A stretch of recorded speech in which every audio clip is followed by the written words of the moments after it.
All right, let's get started. Appreciate everybody joining today. This is Tom Foolery's panel. We do this every Wednesday at 9:15 Eastern Time. Today we got Ahrelevant, Riley, Grace. Is it Roshong? Is that how you say it? Yes, Riley, Grace, Roshong. Yep, you got Okay. it. Denims, Dylan, and Destiny. We'll go around and introduce them in just a minute. The topics tonight are rent control and the future of Twitch politics. And then the third one, the audience picks. If you guys want to post those in the chat, just put topic in front of it. And then I guess I'll have my mods DM those to me throughout the show, and we'll pick one after the second topic and get to that last.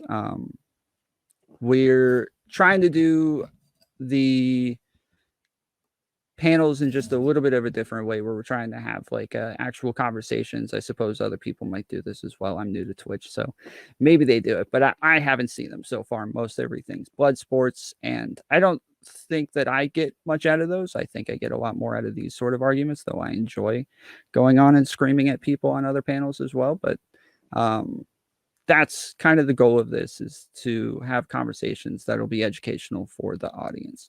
So we'll go around. We'll start from top right to left and then bottom right to left. So we'll go to you, Ahrelevant, first. Yo, I'm Ahrelevant from twitch.tv/Ahrelevant. I'm not exactly in my most optimal circumstances right now. I'm not in my normal streaming setup, so not everything's going to sound or look exactly the way I want it to. But you know, I'm happy to get back into the game of panels, because a lot of people have been asking me to be on panels, and you know, I've been needing to get back into them. So you know, this is my my return to the life of interacting with other streamers. So cool to be back. Awesome, appreciate it. And then RGR. Yeah. Hi, everyone. My name is Riley Grace Roshong. I'm a TLDR law student. I'm in Maryland. I talk about politics. Usually I try to bring my educational background to me when I talk about issues relating to civil rights, defending and advocating for them, especially in like a legislative setting. And yeah, I don't know, just trying to do research and advocate for like, you know, like evidence-based policies for improving the lives of people in our country. And I do debates as well. So yeah. Cool, appreciate it. Denims. This is just an intro, right? Yeah, just an intro. Yeah, I'm Denims. I talk about politics on stream. I don't know why my camera's really blurry right now. Okay, I will fix it. Okay, there we go. Yeah, I talk about politics on stream in the mornings. I am SocDem, and yeah, that's about it. Cool. And then Dylan. Hi, I'm a politics streamer. I'm a progressive Democrat. I cover a lot of foreign affairs, a lot of foreign policy in the Middle East and the Indo-Pacific region. I also host a roundtable every Friday at 8 p.m. Eastern Standard Time, which is called the Hippy Dippy Roundtable. It's a really great show. And yeah, I'm my stream might be a little weird right now because I'm in between homes, but I'm still trying to do our best to have a decent show over here.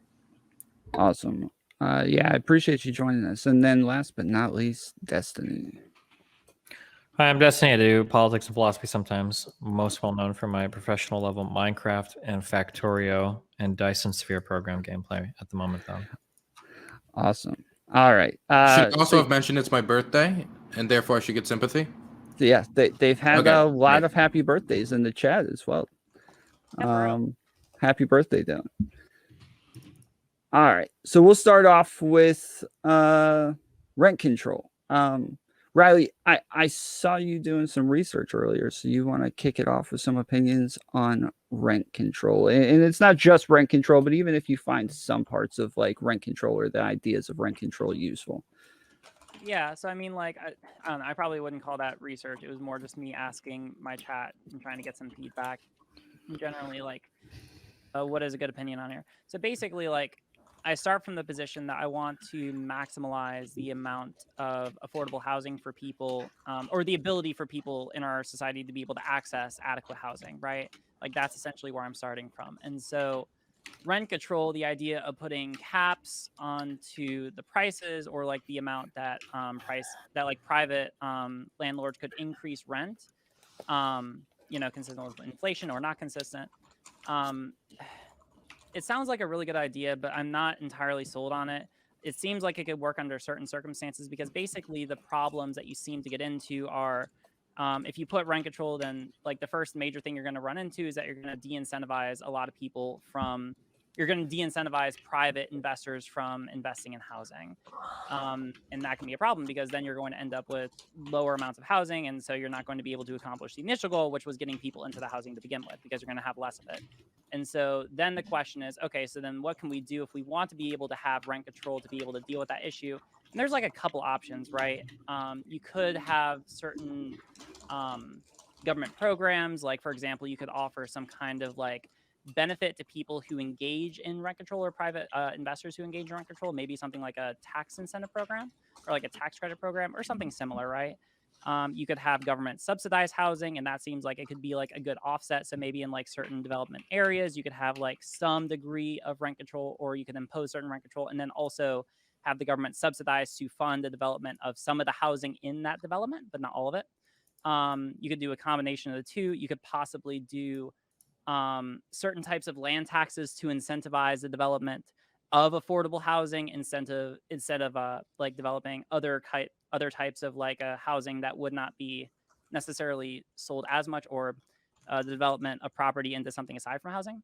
But it just seems to me, and I'll just kind of leave it here, that like rent control on its own doesn't usually seem to be sufficient. It seems like usually we need something else. Otherwise, like that on its own doesn't actually lead to the outcomes that we want, which is providing more affordable housing to people who need it. Okay, cool. We'll open it up from there. Whoever wants to can jump in. I guess we should start. I don't know. Or I guess I'll give my quick spiel. I think rent control kind of sucks. I think the three big problems for rent control is that it only favors people that currently live there. It doesn't really help poor people or any particular working class group of people. It's just whoever currently lives there, which could be good, could be bad.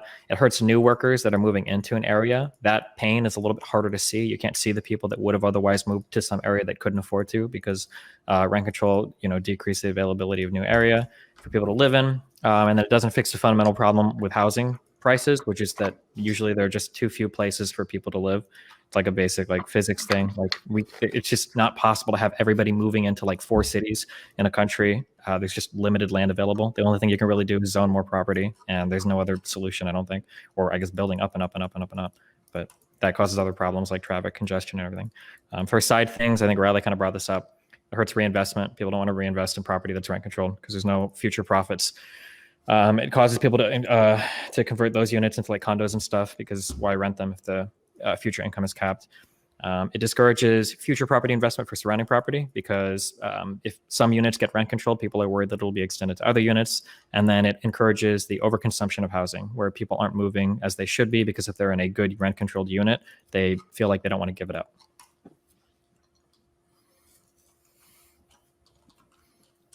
Is there anybody in favor of rent control? Yeah, is there anybody at all? I'm wondering too. That works. Wow. That's All right.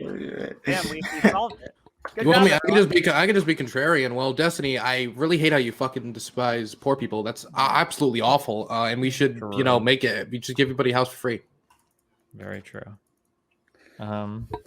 Well, I mean, we did have a side topic to replace rent control. If you guys want to move to that one instead. Oh God, we want to just talk drama. Is that what they're do immediately? I mean, what drama? You mean the other topic, or the? Yeah, the other one. That was like the Eminem. What's even happening with that? Or I don't want to ask that. That's not something that we want to pursue talking about. But like, I'm not even like, I haven't touched that. It just hasn't been of interest to me whatsoever. Well, I mean, I guess the conversation around it is like, do you cancel people for things that happened a long time ago while those things were somewhat of a norm? So like if Eminem said the F slur 10, 15 years ago, do we cancel him now even though he's apologized for it and moved on? Do we cancel Dr. Seuss for racist ideas or racist things, even though that was somewhat of a norm back then.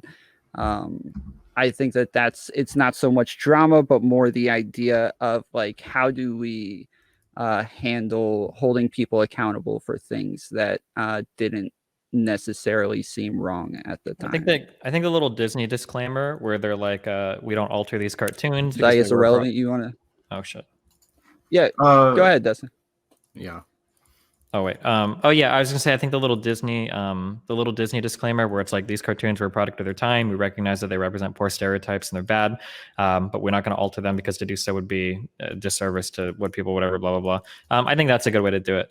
I think that if you are in an area where if you're trying to go back in time to see if people did things that were like cancelable, like under our current understanding of social issues, then I think you should just scrap like all art and all everything from your life and just be a robot and go, I don't know, play mobile games or something with your whole time. Cause like everything is going to be problematic at some point in time. Like if we end up getting to like lab grown meat, 30 years in the future, then literally every single figure that anybody thinks is good right now is going to be canceled because they're not a vegan, or et cetera, et cetera, et cetera, et cetera. Like, it's just a really stupid table to run down, in my opinion. Yeah, I mean, anybody else? Go so ahead. I would generally agree with that sentiment.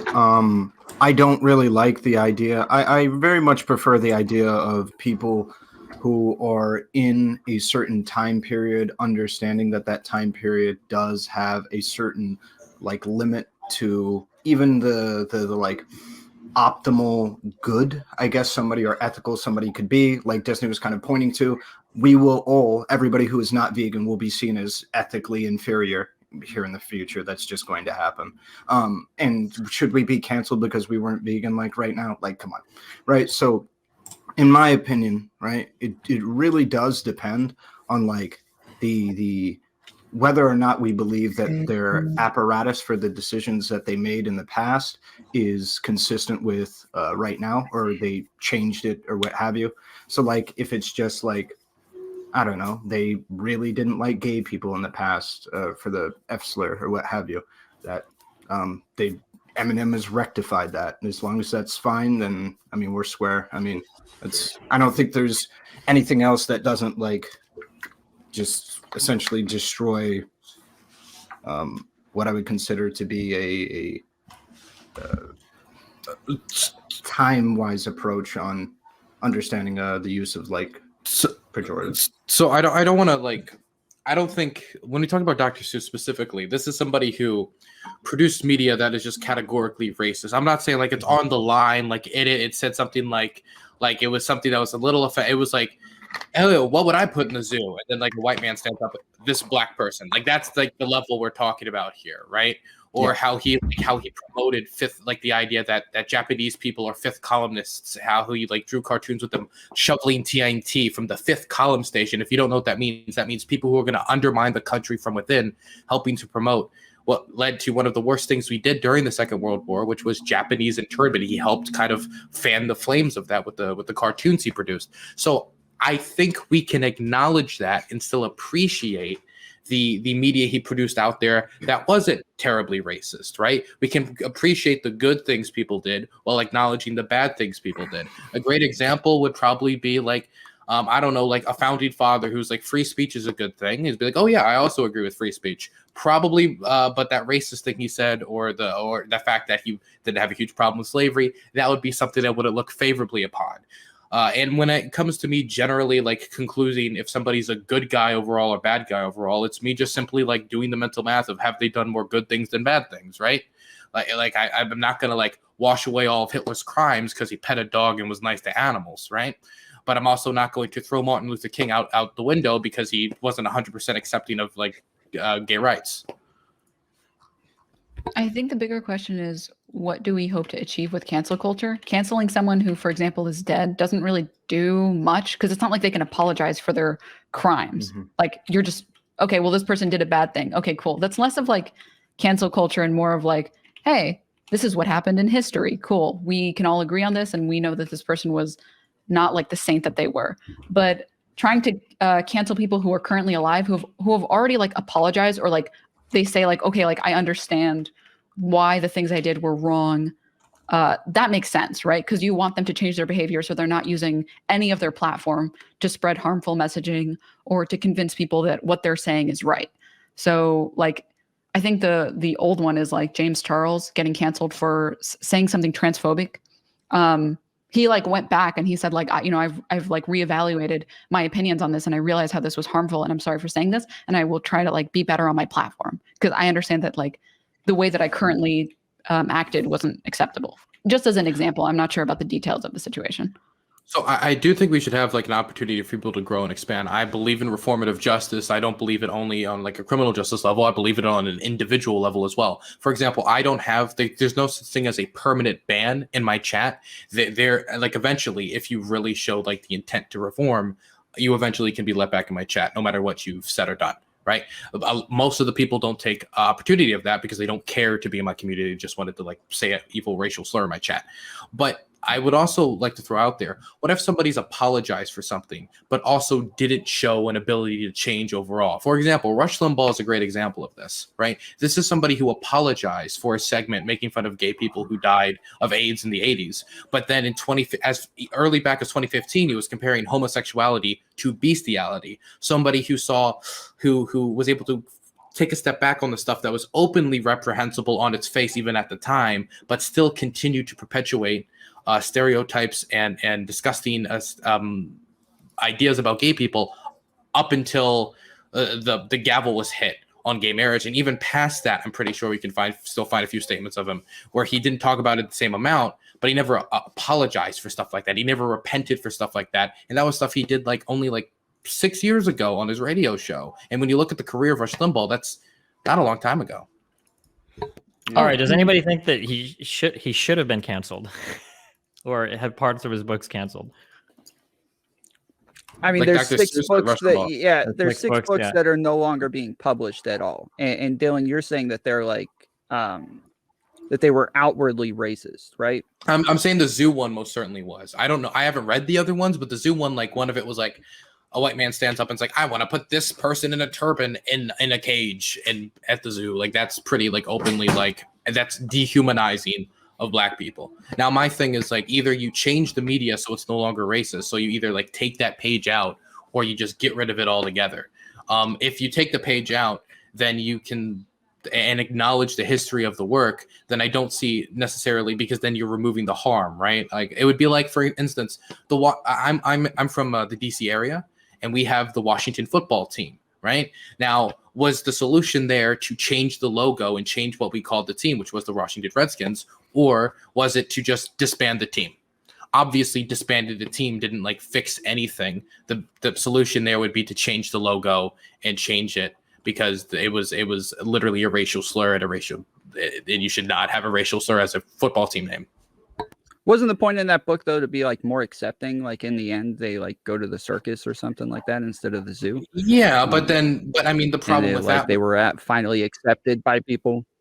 But wouldn't the problem be like if someone's like if someone walked up to someone like, I'm accepting, you're my favorite N-word. That's, while it's an accepting message generally, that's still racist, you know? Like something can be racist but have good intent. Okay, so you're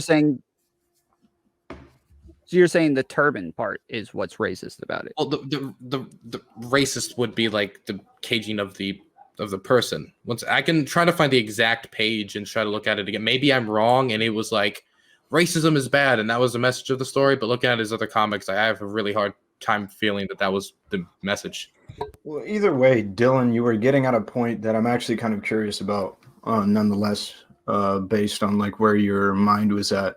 Would you say that literature that has like pretty overtly racist like parts in that literature, but it's not necessarily the overall themes, those books shouldn't be printed as well?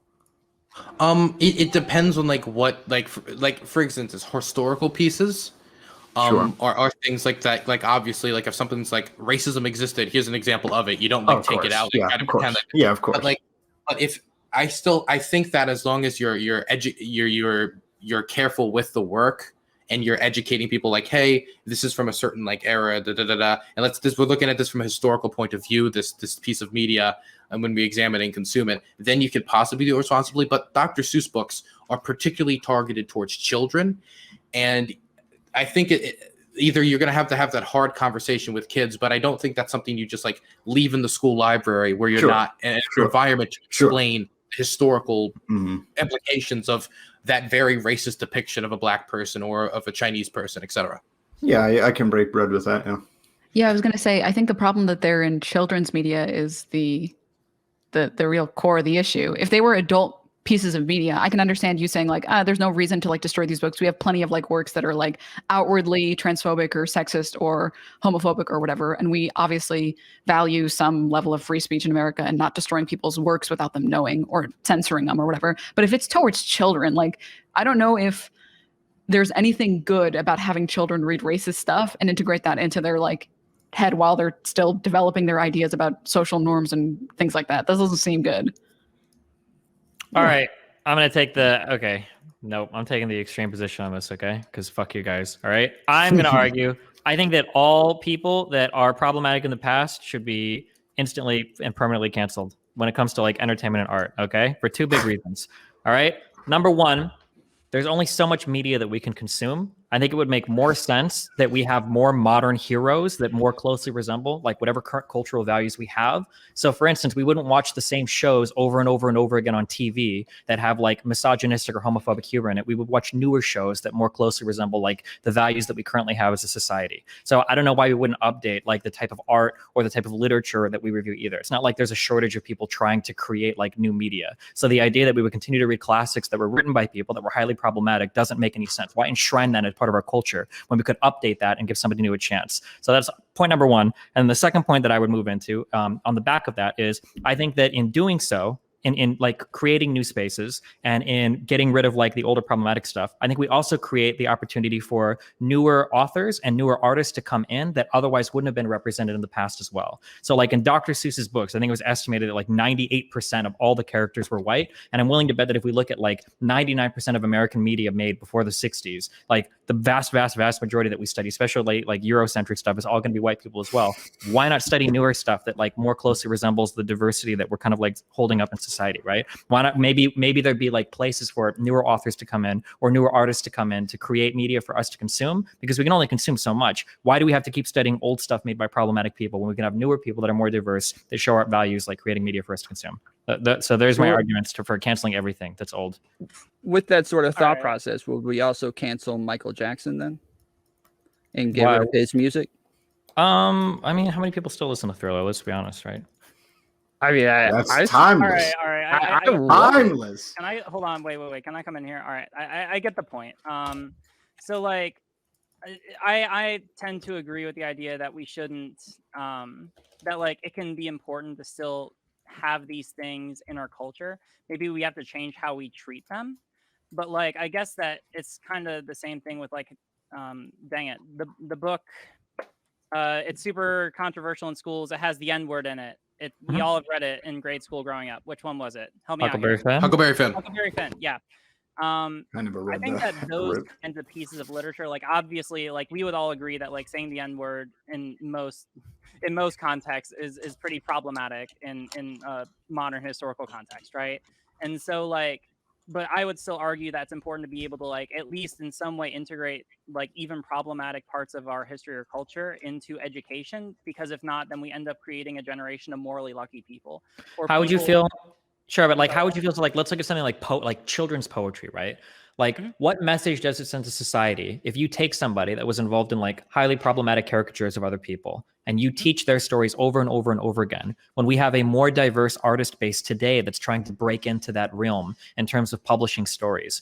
Like, I'm sure there are a million authors that are people of color that make awesome stories and awesome poems and awesome art for children, that they're just never going to have a chance to break into that because we obsessively study like older forms of art from people that were highly problematic. Why would we have them occupy those spaces that other people could fill instead?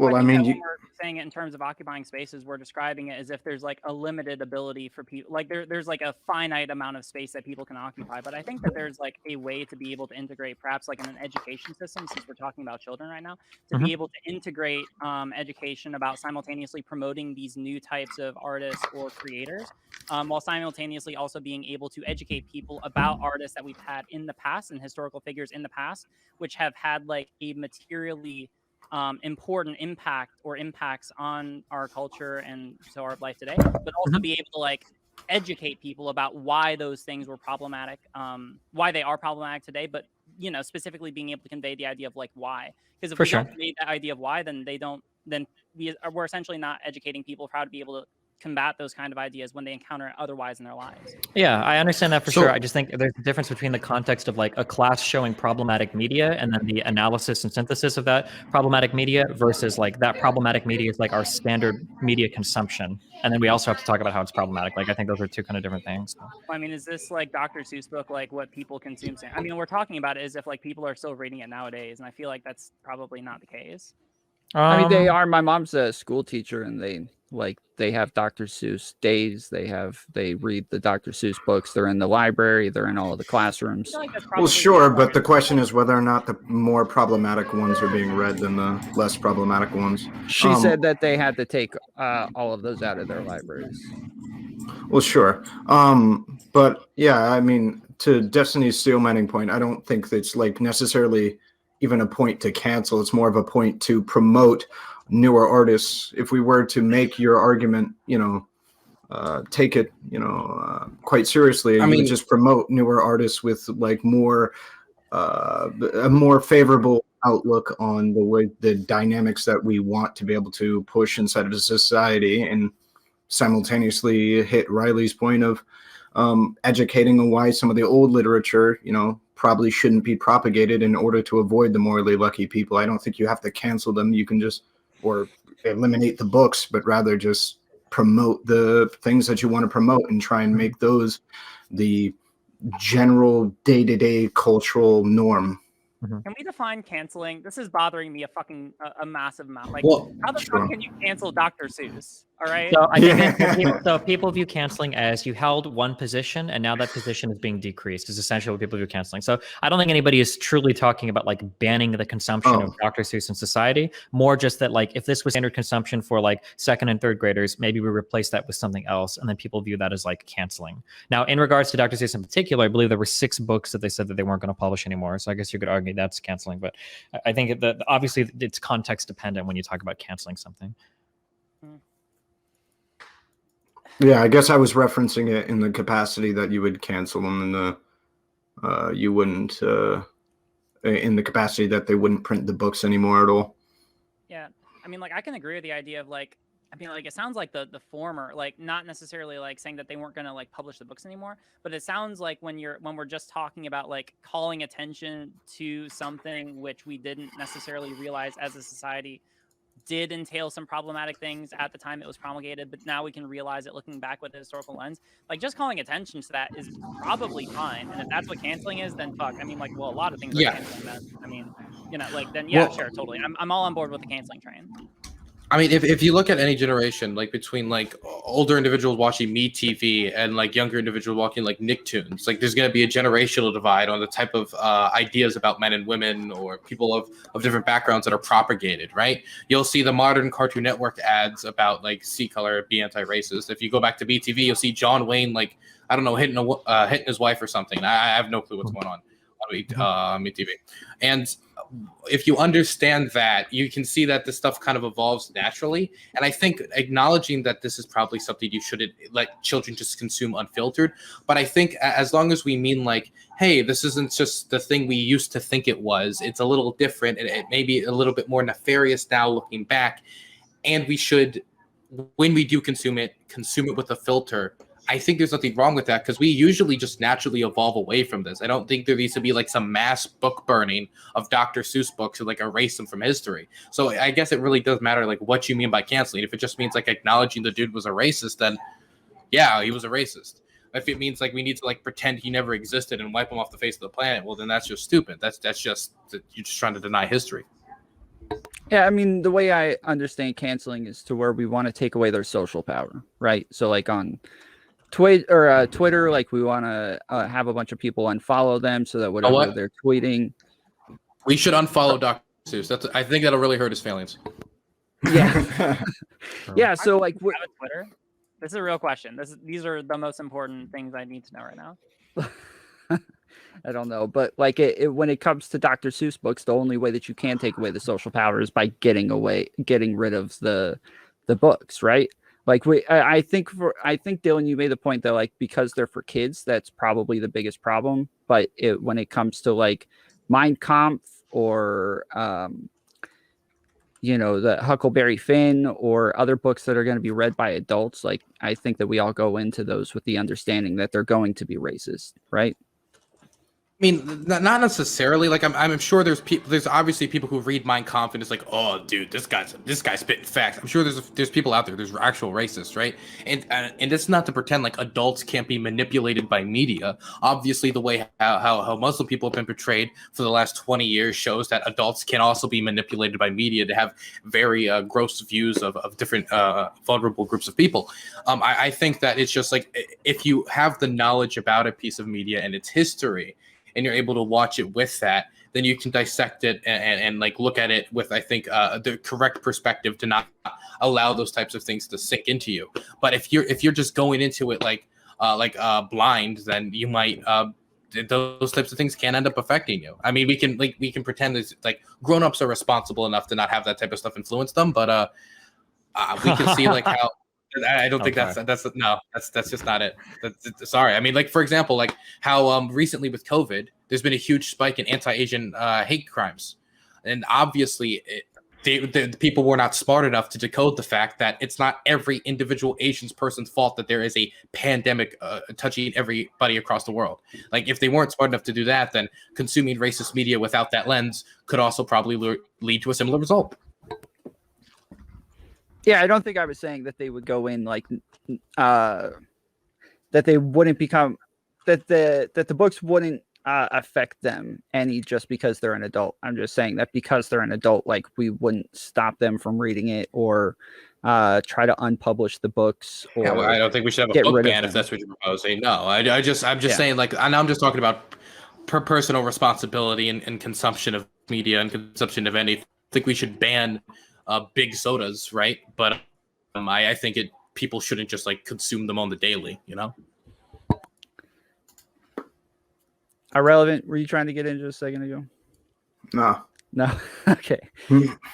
Yeah, I think I agree with your earlier point though, because like the Dr. Seuss books are for children. That's probably the bigger problem, and maybe unpublishing them is the best option there. I mean, I'd still be fine with like publishing them basically like with a different purpose, like making it so that like they're published insofar as like they're used specifically as educational materials, right? I think that to me, the most important thing is just as long as society can recognize collectively the problems with these materials, then it doesn't seem like they can necessarily do the kind of harm that we're kind of saying that they would, because it seems like the kind of harm we're all implying that these materials have is that they would like have a negative effect on our children or on like children who are exposed to them and kind of like plant certain ideas that we wouldn't want them to have. Right. So if we're able to deal with that issue, then it seems like the materials themselves become relatively benign. Right.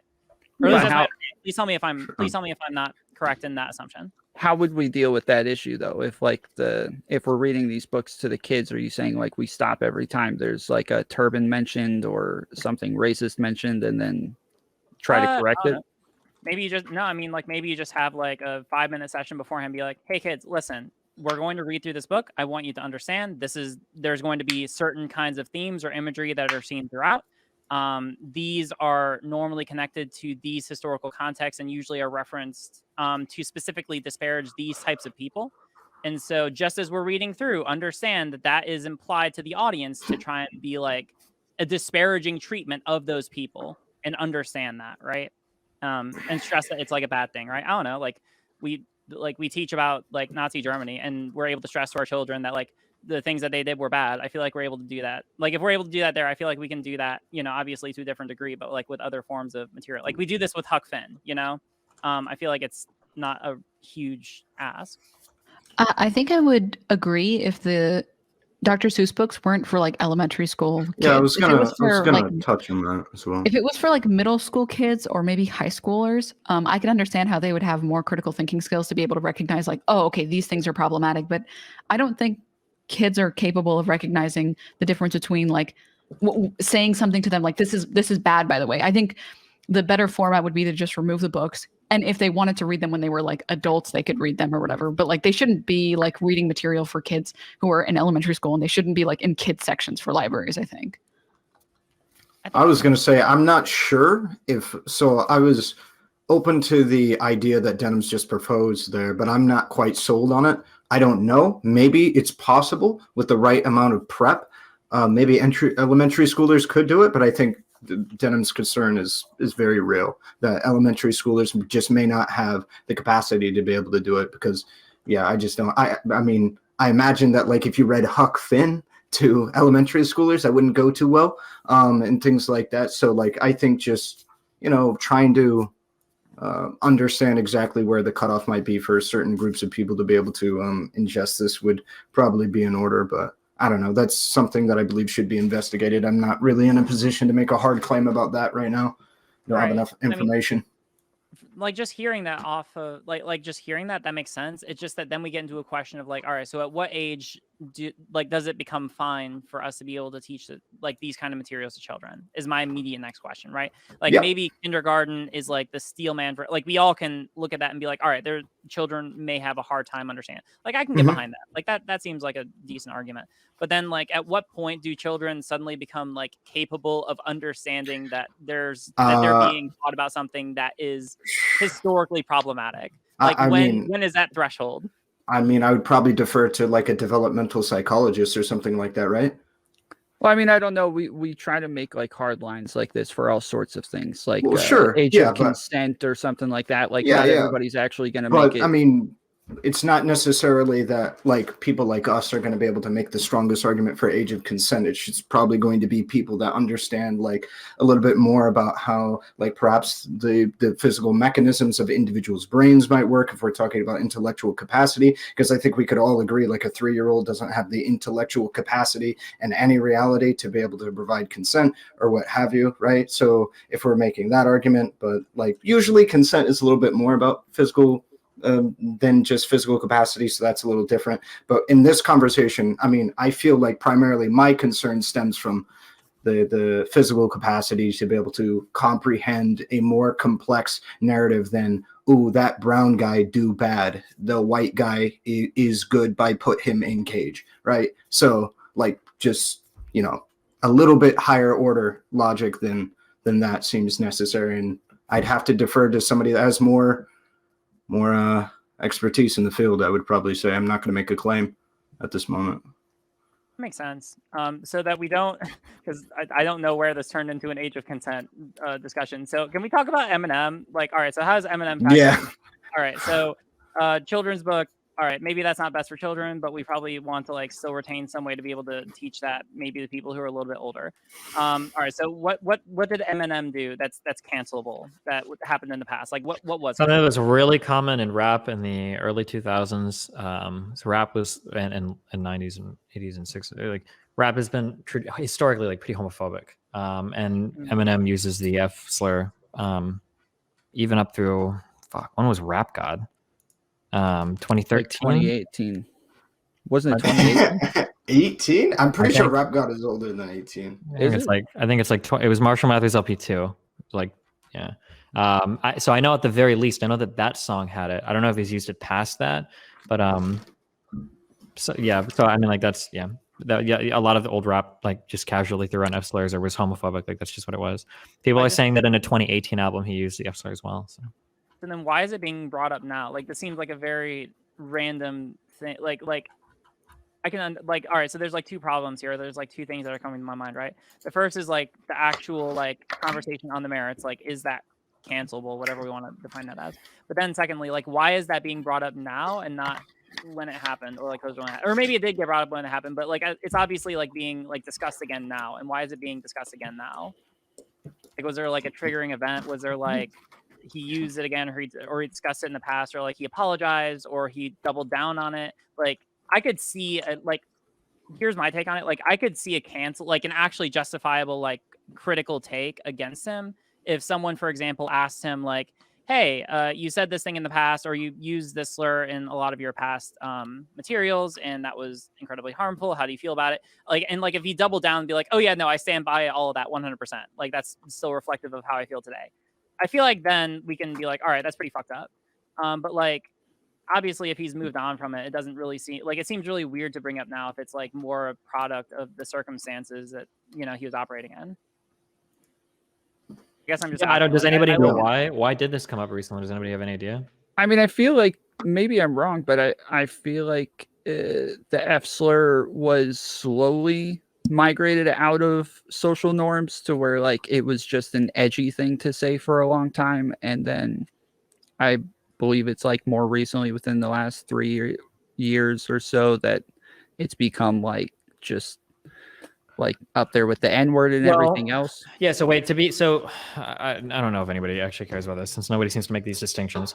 The F slur wasn't used in the rap community because it was edgy, like maybe like gamers might use the F slur. The F slur was used in the rap community because the rap community was homophobic. That's like, I think some people don't care about the distinction, but that's like a really important distinction. It's like there was like a lot of homophobia like in the rap community. Like XXXTentacion, who's like a relatively recent person, right? I understand he's dead now, but like bragged about like almost beating the shit out of some guy in jail because he looked at him too long. And like people on that diss track, like Eminem, like called Tyler the Creator like the F slur. So like it's not just like they're just saying it to be edgy or whatever, you know. Or in Rap God, I remember that he's talking about I think it's the Insane Clown Posse because he calls them gay basically and then uses it as an insult. It's not just that it's an edgy word; it's that like rap has a lot of like homophobia in it, or traditionally did. It wasn't just like using the word to be edgy. I just wanted to be clear on that. Yeah, I mean, and this is something that has like a large effect, like the influences on like popular music definitely have an effect on people. I remember growing up and like hearing that type of stuff in music and seeing how that would affect how the people around me treated gay people, and it definitely didn't make me feel comfortable about who I was, and it didn't make me want to like be public about who I was, and it definitely had an effect on me because I thought if people thought I was gay or knew that I liked guys, then I was going to be treated differently when I was growing up in middle school and high school, right? So I tried to generally keep it to myself until eventually I tried to be more up. But it definitely has a negative effect on things. And I think obviously if he's not doing it anymore and he's against it, then personally, good, then I'm happy. Like what more could I ask for? Like, do I need him to do like a rap song about how like gays are cool? Like, no, I just want him to stop having the negative impact. If he stopped having the negative impact, then like what more can I ask of the dude? Like for example, the difference between him and Rush Limbaugh is Rush Limbaugh kept having a negative effect on the gay community up until he passed away. Eminem, I don't see that happening anymore, right? So what's the problem? Yeah, I was going to say, I think it rolls back to your Rush Limbaugh point where like the apology itself doesn't actually mean anything, right? It's the apology and more importantly, whether or not they continue doing it. So if he like says sorry and then like next week he makes another album where he uses the F slur even like once, it's like, okay, so like that was a lie. Got it. Cool. Like if he can stop using the word, that would cause less harm. And that's what cancel culture should be, right? Okay, hold on. So someone gave me a link to basically an article talking about why this is happening. All right, so first, all right, so there's two things, right? First, the reason that's relevant right now for people who want to know or who care is because TikTok is making it relevant again. So hooray. Oh boy. Yeah, I know, right? But I mean, like, basically, it's because a lot of people have been using songs from Eminem on TikTok, which, and by virtue of a lot of people using those songs, they've come under a lot more scrutiny, hence why songs from 1999 are able to be canceled again or, like, come under a lot of controversy. But I mean, like, I don't know. Even in, and I'm not sure if this is true. I'm just going off of what I'm reading right now. But like, according to his 2018 album, he continued this trend by using the F slur to call someone else Tyler. Yeah, exactly. And so like, who is actually homosexual, if I remember correctly, right? Well, we would say a homosexual person. Okay, people first language. Yeah. I mean, I'm not sure if that excuses the use of that, right? I mean, like, no. That's not what I'm saying. I'm saying that probably makes it even worse because he knows they're gay and used it at them specifically for that reason, which makes it worse. right? I mean, like as far like it's like the timing Or is a bio, weird. you know. Yeah, but I mean, like this is like 3 years ago. Like that's not exactly like 1999. You know, like that's Sure. within just the past couple. Like that's halfway through Trump presidency. Which I mean feels like an eternity ago, but is really not that far away. And so like, When I was don't know. that? When was the last time he used it? In his most 2018 recent album. Yeah. Kamikaze. So I know that I think it was in 2017 where he like apologized for using the F slur and then did like another live song with Elton John, like as another apology for, or to say like, hey, I'm cool with the gay people again, because I think he did it in like 2008 or 2007 as well. Did a a live performance with Elton John just to say like, hey, I don't hate gay people, and he Yeah, hugged I him mean, on like, stage and all of that. I can get that. I mean, like, I don't know. Touched him, said he like, didn't this catch is- it. You know. Yeah, well, I mean, like, this Look seems at like him. an indication I'm probably lacking context, but I mean, like, right now the facts is I am aware of them are that. So I'm going to take that face value. 2017, he made an apology, did the thing with Elton John, et cetera, like redemption arc, hooray. 2018 comes around, he does the same thing again. I mean, to me, usually the way I think of apologies, and I'm not sure if other people would adopt this framework, but I mean, like, generally the way I see apologies are more like indications that you can recognize that you did something which caused harm to at least someone else before, and that you're not going to do that thing again, right? Because otherwise, I don't know. Like I think about people who have misgendered me when I was in the early in transition. There are plenty of people who would do it unintentionally, and then they would be like, "Oh my God, Riley, I'm so sorry." And then they would forget about it, and then 2 days later they would do the same thing again and again and again, and eventually it's like, okay, listen, like I understand that you're saying that you're sorry, but it doesn't really seem like you actually are meaning it because you're not meaningfully changing your behavior, right? And so like he talked about in Sway. Oh, hold on. The word I called him on that song was one of the first things I felt like this might be too far. My quest to hurt him. I realized I was hurting a lot of other people by saying it at the same time. I was mad for what was whatever. It was one of the things I kept going back to. I don't feel right with this. All right. So I mean, like, I don't know. Like, just be like, if he does something in 2017, like if he makes an apology in 2017 and then he goes and he does the same thing in 2018, even if he goes back and apologize, I don't know. Like, to me, the thing that usually indicates that you actually meaningfully recognize that you've done harm is like by taking steps to change your actions in the future, Well, yeah. So previously, this is kind of what I meant when I said change their apparatus to be able to come to that decision, whatever decision we consider to be counselable or wrong in the first place. Don't really care about apologies. It seemed pretty cringe. Their reasoning or their mode for making the decision matters a little bit more or is all that matters, I would say, in relation to that. I'd rather nobody ever say sorry, but instead just change their action than everybody say sorry and never change their action, right? But I don't know. I have something else I want to talk about that kind of leaps off this. So when we wrap this up, I kind of want to bring something up that's really connected. The thing that gets me about this is because since we didn't catch it right away, we have no like indication if in the last 3 years or whatever he's like changed significantly or what. The problem about like somebody is it's better to catch it right away and then like harp on it then than to like wait till afterwards, because then they can say, oh, in the last 3 years I've changed so much, right? Mm-hmm. Then they can just say like, oh, well, the first apology I know I should have like kept to it, but in the last 3 years I really changed. It's better to like get him like right now. So this is where we're in the position where he's going to be saying, look, I changed so much. After the first time I said I changed, I didn't really change, I kept to it, but now I've changed. And now for the last 3, now he has the 3 years on us, and we got to make the determination if has he really changed. And that's what's difficult about this position is you got to like calculate that. And there's not really any way to do it. I guess you got to like just keep making sure he doesn't release albums with the F slur, which I mean, I would assume after this he would probably stop, right? I want to touch on something Riley said earlier about if he continues to do it, then what, right? I wanted to ask if we care about distinguishing between the artist or author of something and the actual work that they produce. Mm-hmm. In relation to like the problem is though is that in the case of Eminem, the F slur is actually in his art, right? Well, yeah, obviously your art might reflect certain things that are negative, right? In your own personality or your own personhood, right? I feel like if you are financially supporting the creators who make this, then it's definitely probably morally wrong, right? Because you're continuing to allow this behavior and you're supporting it financially or in some other way, right? But if you are enjoying pieces of work because you genuinely enjoy them, and I think this is a big problem people have with cancel culture. They don't want to stop watching or reading or listening to someone just because some people on the internet said, well, I don't like this, despite it being like one of their most favorite albums or like something that helped them get through really, really tough times or something, right? So do we ever want to distinguish between, okay, well, if we can consume this content in a way that doesn't benefit the creator, is that okay? Or is that still not okay?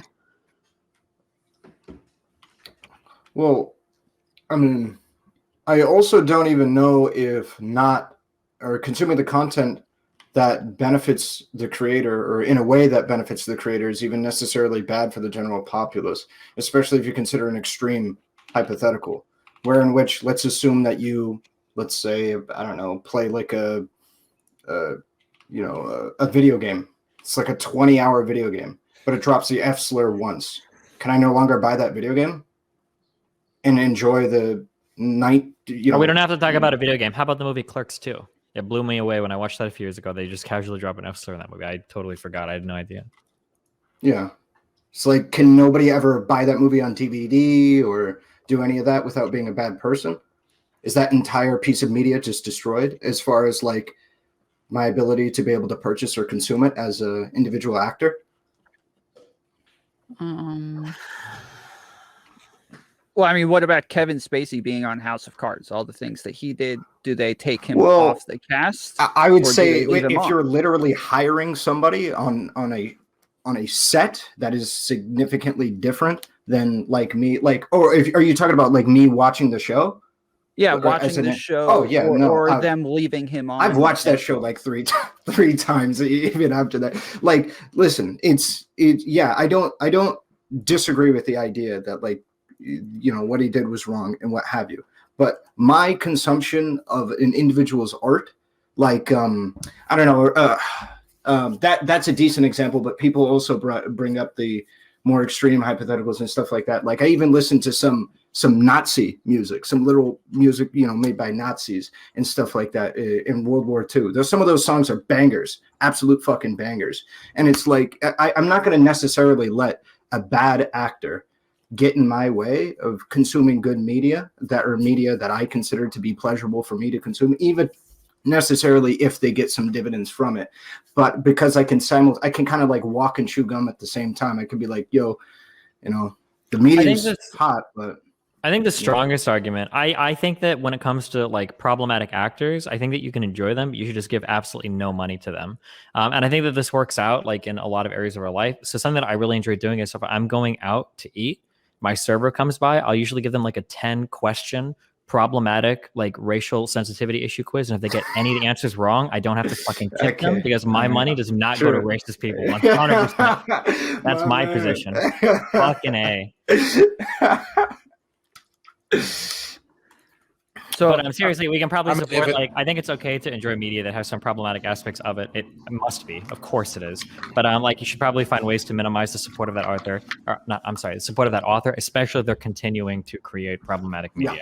Yeah. So, I mean, one great example. I mean, one thing for me is like John Bolton released a book on the Trump administration, right? And I have a very, very negative view of John Bolton, even though in that book, a lot of things that was revealed about, like, for instance, like Trump telling she behind closed doors that he was okay with the camps that were being created to the internment camps about Uyghur Muslims, like stuff that's like of his extreme historical importance in that book.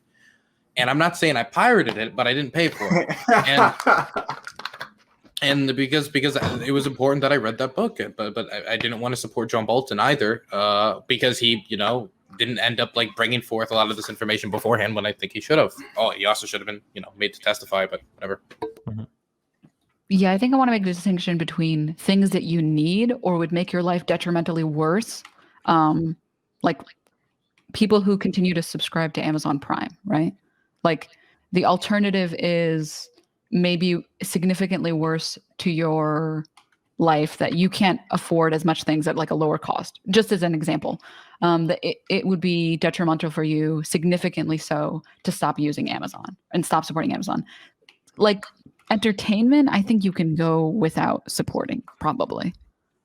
I don't know. Some pieces of entertainment, I mean, it depends on the type of entertainment, can be really like, I know at least for some movies that shit gets me up in the morning. Like, you know, for especially like I'm a big Cape shit fan. Like I'm counting the days until like Schneider cut the Batman movie, Green Lantern TV shows, stuff like I'm counting the days. So I mean, it really does depend on the type of things, the type of media that you want to enjoy. Yeah. I would also like to call out all of the fake fans on TikTok that are trying to cancel Eminem over his use of the F slur.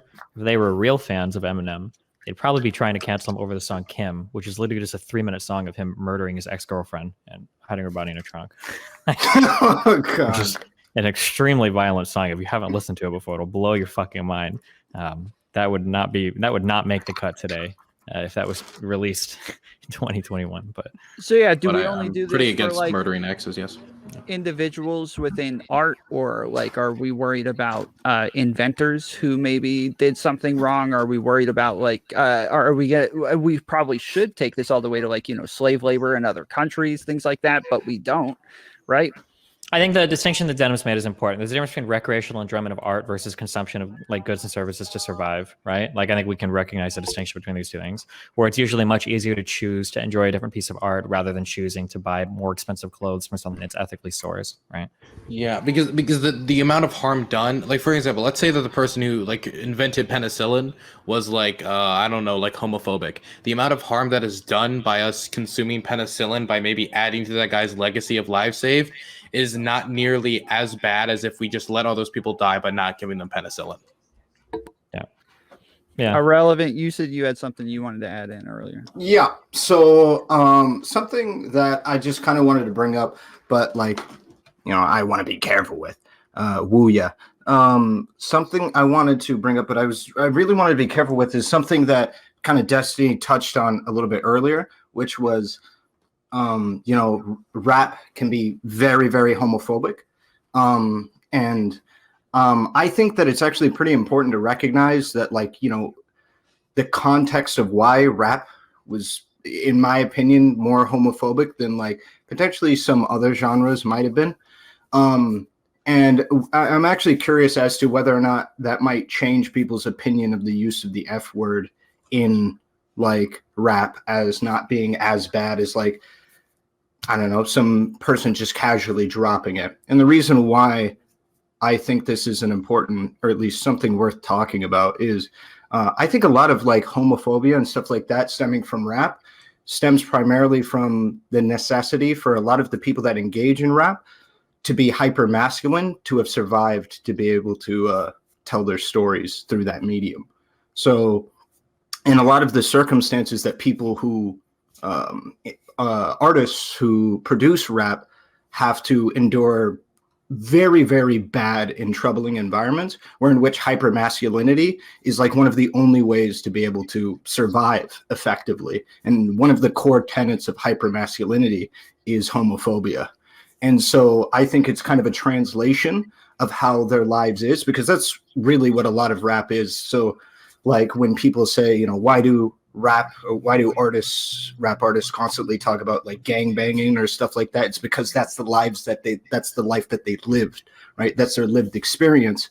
And the same thing would actually go, I would argue, for the F slur, not to say that it's justified to use, but that the context is that you need to do things like that, to say things like that, to posture like that in many of these environments, to be able to have people not fuck with you and not potentially kill you or rob you or do things like that. And that's kind of informed more in the context of like these environments, I would say, than just some random person just saying the F word because they don't like gay people.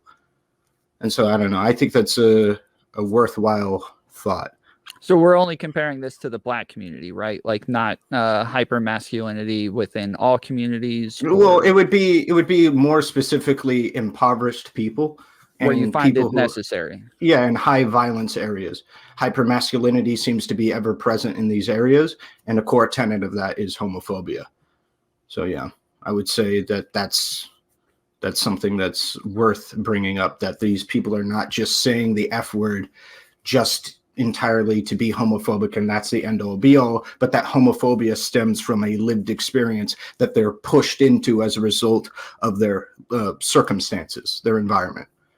So is the question, do we continue to cancel them even though we understand that this comes from a Well, I lived mean, sure, experience? kind of. I would just say that we should just keep that in mind. Not necessarily saying that that makes the use any like less hurtful or harmful, but rather that, you know, this kind of idea, these words, the way that these people interact with society is in many cases pushed onto them by their environment, not necessarily them just actively like with all infinite resources deciding to be this way, but rather they were pushed into a way of thinking or what have you. Obviously, this is going to be less prevalent for Eminem, somebody who, while he may have been impoverished earlier in his life, is definitely far from it right now.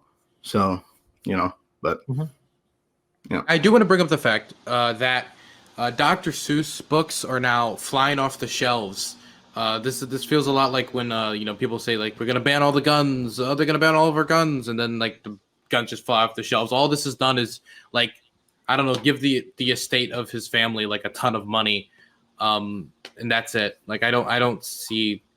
I guess there's like a social conversation come out of it, but like the Seuss family is probably loving this. Yeah. When Natalie was canceled, she got the most Patreon supporters out of any time in her career. Even recently, when I was like more controversial, I probably got more support financially off of social media than I'd ever had before, right? Like, you know, Sure. we like to think that, you know, like these often do end up having that effect, is like people who are very supportive of that person end up coming out and just like throwing their support in whatever way they see fit at the party that they see being attacked. So in this case, Eminem, Dr. Seuss, so on. Riley, don't you think it's a little messed up that you just had to have a bad debate to get all that support, and I had to lose my home? Don't you think that's a little messed up? No, yeah, no, listen, it's all fucked. It's completely fucked. This is not, what I just described is not a good system in the slightest. It's not whatsoever. All right. Yeah, no, just like kind of relating, you know, it's weird because we think of cancel culture as like having this like super negative effect. And mind you, also, I'm going to caveat this to say that like there is still a negative effect. Like people who end up going through this, like I don't know Dr. Seuss fucking personally. I don't know Eminem personally, but like these things often do affect people personally. And like the money, I mean, like, you know, it can help, but like ultimately it can be like there is a personal incurred effect on the person, right?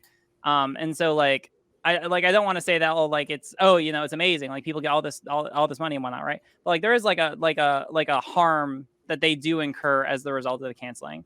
And I think I'm only giving that as a caveat to say that like there's a lot of good that comes from it, there's a lot of bad that comes from it. It's a messy situation. And there are also people that don't bounce back either. Like it just depends. I think it's more context to that. Like Milo Yiannopoulos never survived his canceling. Like that guy pretty much disappeared off the face of the earth. I'm pretty sure the Dixie Chicks pretty much got completely screwed after they got canceled over their Bush comments. Like they lost their whole fan base or whatever. So like there are times when people get canceled and then like they kind of get completely screwed over it. It's probably a little bit more contextual. Sometimes it's not the worst. Sometimes it's really bad. Like, yeah.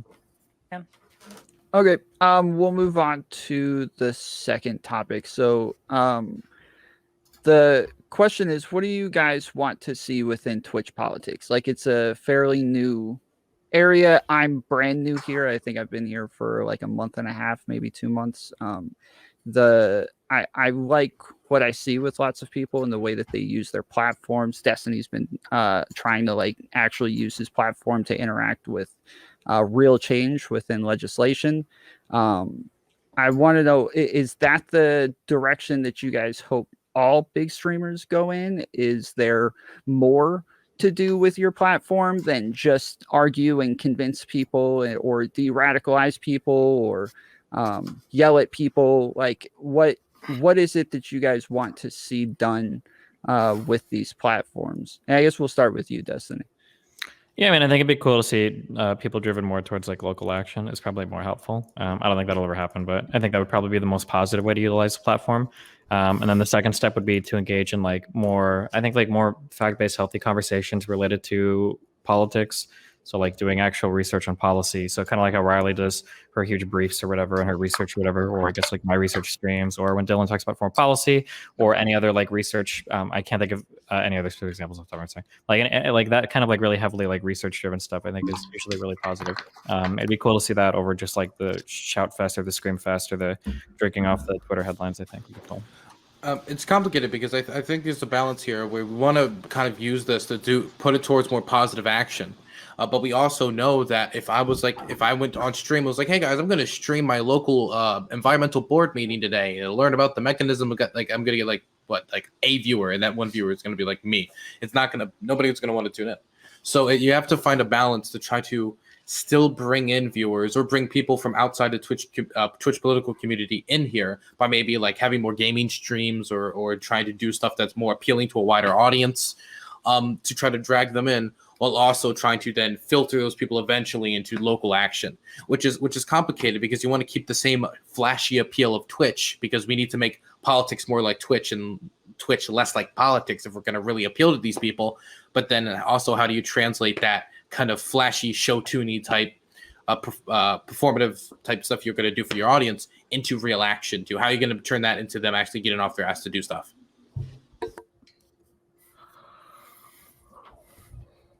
Yeah. Anybody else?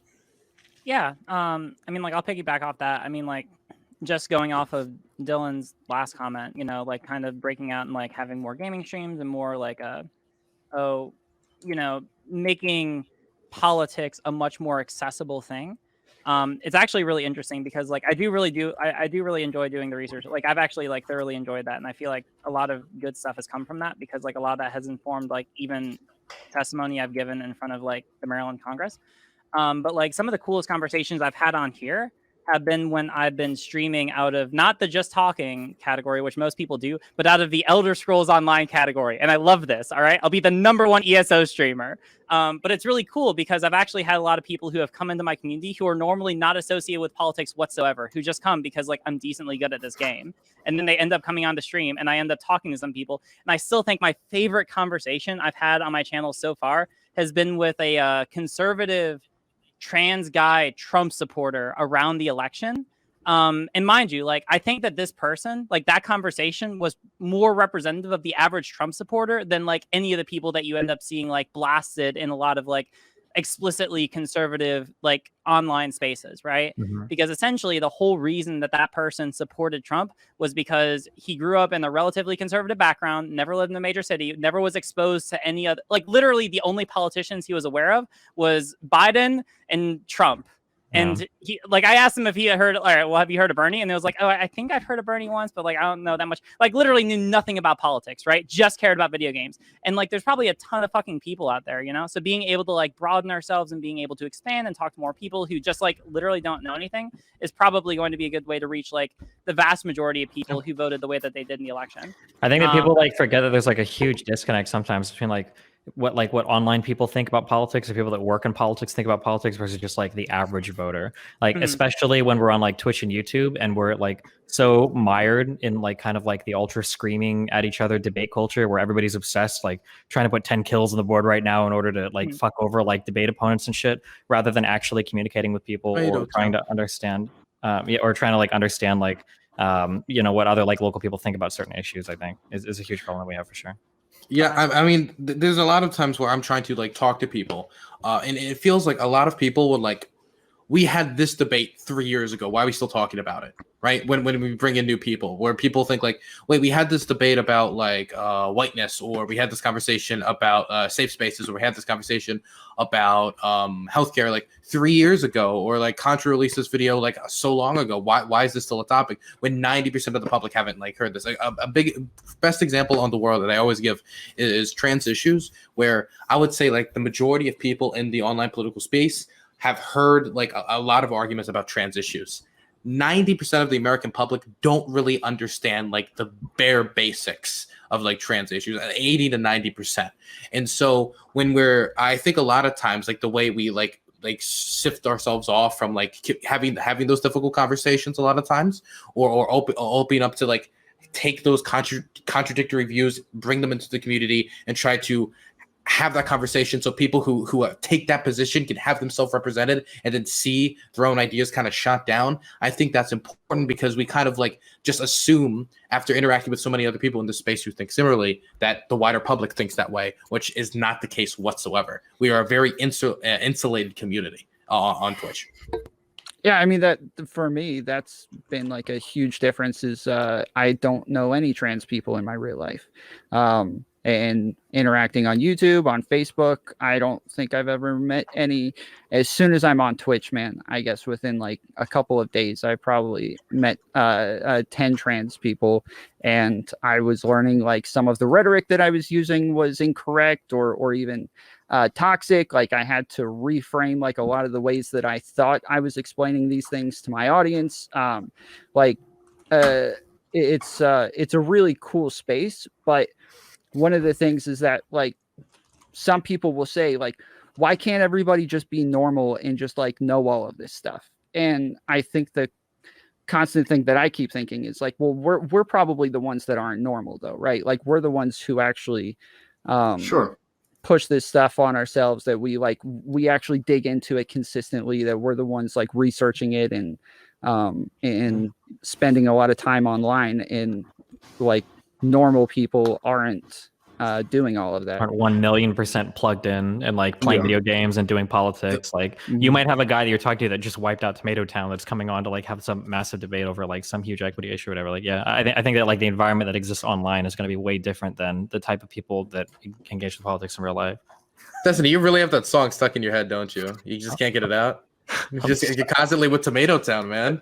It's just sitting there on top of my wrinkle. It's always there, but top of your wrinkle. But the thing is, I was learning in class recently about like the idea of early adapters before, and you have to get over this little hump before the rest of society starts to jump onto something. You have to get like 30 to 35% of society jumping on something before like you actually start to see that change.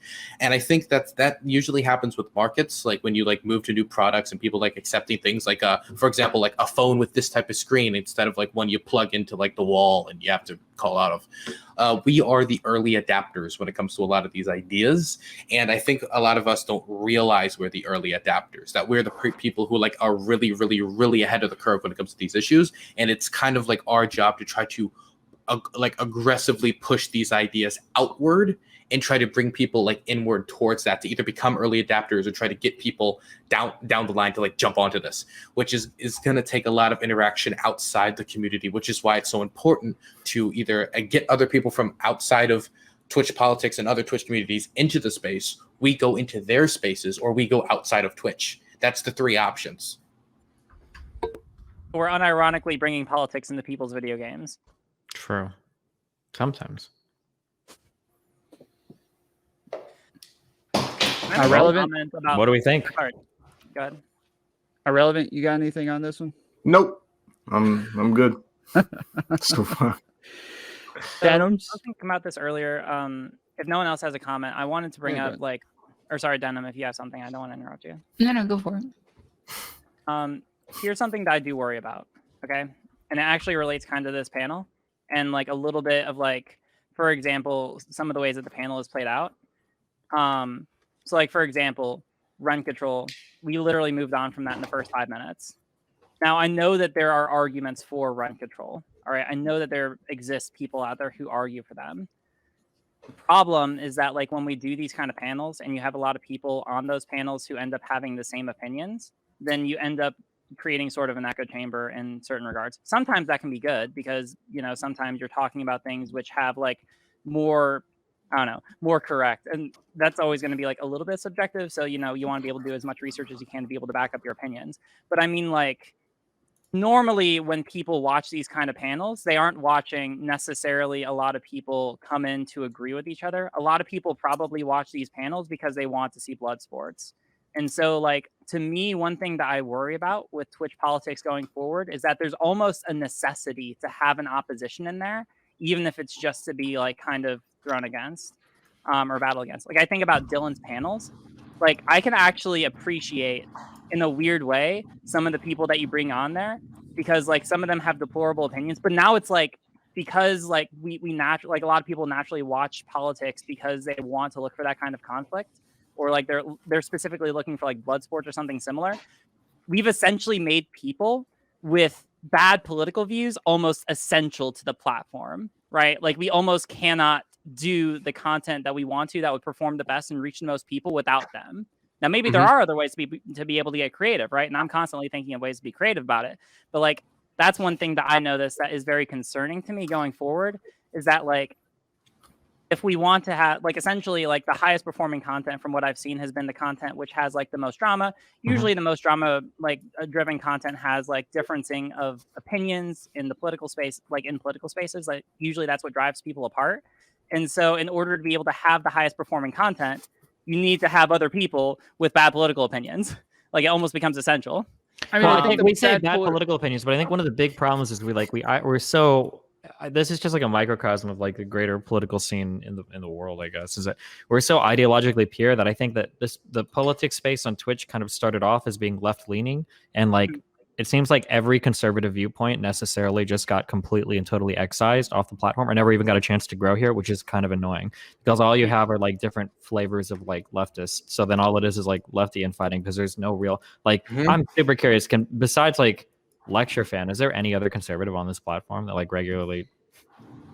there's aware of them. CTV. There's CTV is definitely probably the other one that's starting to get established now. He's getting more like 30 to 40, but that's like again, it's not like that's not that's nothing. Is John Burke a conservative? He's John a Burke is libertarian, I think. libertarian, But like in terms of like regularly streaming people, like 99, well maybe not, but like 95%, or actually no, 99% of the viewership is going towards like pretty left-leaning channels. So like that's also kind of annoying as well. Like anytime you stoke out like disagreement, it's either going to be over something like incredibly personal or over some like really crazy purity testing. There's not really much room to argue back and forth over particular topics, because there's like, I don't want to say there's like a circle jerk, but there's a big like ideological consistency between most of the streamers that do politics on Twitch. This is the main reason why I started Hippy Dippy, because I didn't think people were like confronting because the fact was we were having that, and I will call it a circle jerk, when the president of the United States was Donald Trump, right? We were not confronting the ideas or confronting the opinions that were the literal president of the United States and the majority in the Senate's opinions. And we weren't confronting them. We were confronting things that are way down the line that, like, I would say 90% of the Americans aren't even talking about, which that kind of angered me, because not that I don't want to talk about those ideas and get to there eventually, but we got to take this step before we take that step. We're not even close to that step. And a big problem I've had producing the show is the fact that a lot of conservatives, and I've dealt with this today, there was a little hubbub today about it, feel like with these shows that they're brought on to get shat on and then like disposed afterwards, you know, that's the whole like circle of conservative Twitch. And I'm trying to look for a way to make them feel less like that, so we can actually have more long-term like stability in actually having these conversations. But it's difficult to have any birth of that, and when it is very few and far between. The only person I can think of as of recent, there's two people, Rob Noor, possibly, but he also streams on YouTube. But the one I can really think of is CTV, and that's not a lot considering how long I've been doing my shows for people to be really established. I've seen a lot of conservative streamers come and go. Brent Hillbox, Operation Madman, a lot of people like you probably don't even know of. So it's, I don't know, it's a difficult format, but I think it's necessary, and people definitely flock to Hippy Dippy over like, say, just like a show of like 10 lefties who agree on 90% of things, but then are going to kill each other over ML or syndicalism, whatever the hell. So I mean, it's aggravating, because I think this is one of the better ways to translate to communities wider, because I can say that my Hippy Dippy roundtables get some of the most diverse viewership I've ever seen. I mean, people that like people in their like 50s and 60s, like in my YouTube comment sections, that I'm just blown away that are actually engaging with my content. Yeah, I mean, to what Riley was saying, I think that like having the bad opinions isn't just there for content, but it's also necessary to like arm everybody else with the right arguments against those things. Let them actually hear lots of those, so that they when they do encounter them, they're not convinced by them so easily.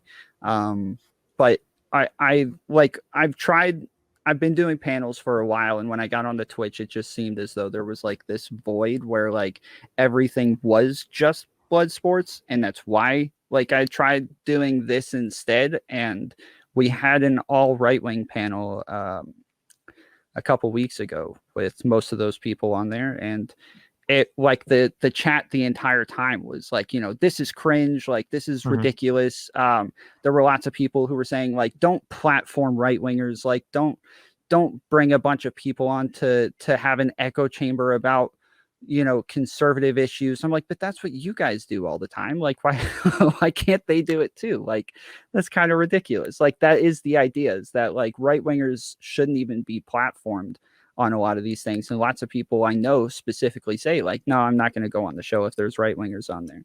Yeah, but I mean, I think a lot of that is due to how like ideologically pure people on the left get on the internet. Like, fuck, it's not even right wing. It's like if you're a liberal, they basically just call you a fascist. So even people that are like left leaning are considered fascist. So of course, if you have like an actual authentic conservative, they're like way past the plot. Like it's basically like a direct descendant of Hitler. If it's somebody that identifies as a Republican, which makes like the integration of those people in any of these spaces basically fucking impossible. So. Yeah, and even and the thing is, I still have a lot of people who will message me like, I can't believe you had this person on because they had this take or that take or this take or this thing, or I can't believe, I'll get that constantly. And some of it's like legitimate concerns because we are so desperate for conservatives. A lot of times we'll just grab onto whatever conservative, and it could actually be conservative with actually reprehensible views, right? Because we're just so desperate to get any conservative on. I had that problem really early on with my show when I was just literally looking for anybody.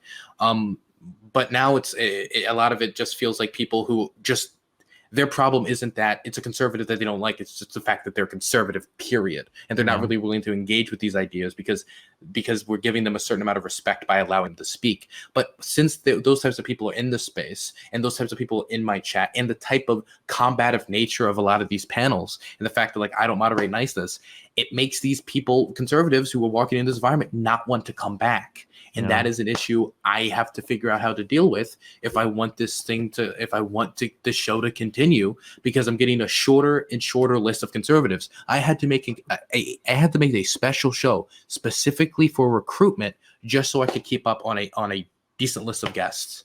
And that's why if you look at my show, it'll be like Hutch, Trihex, Destiny, RGR, and then the other side it'll be like Guns Are Cool 99 with 2 viewers, right? It's like it's the there's just a huge like dip when it comes to like amount of influence and reach, and it's a bummer. It's not that I don't want to like help those people like get established in the space. It just shows that there are no established creators in the space, and the few that are, like Lecture Fan, barely ever actually make panel appearances.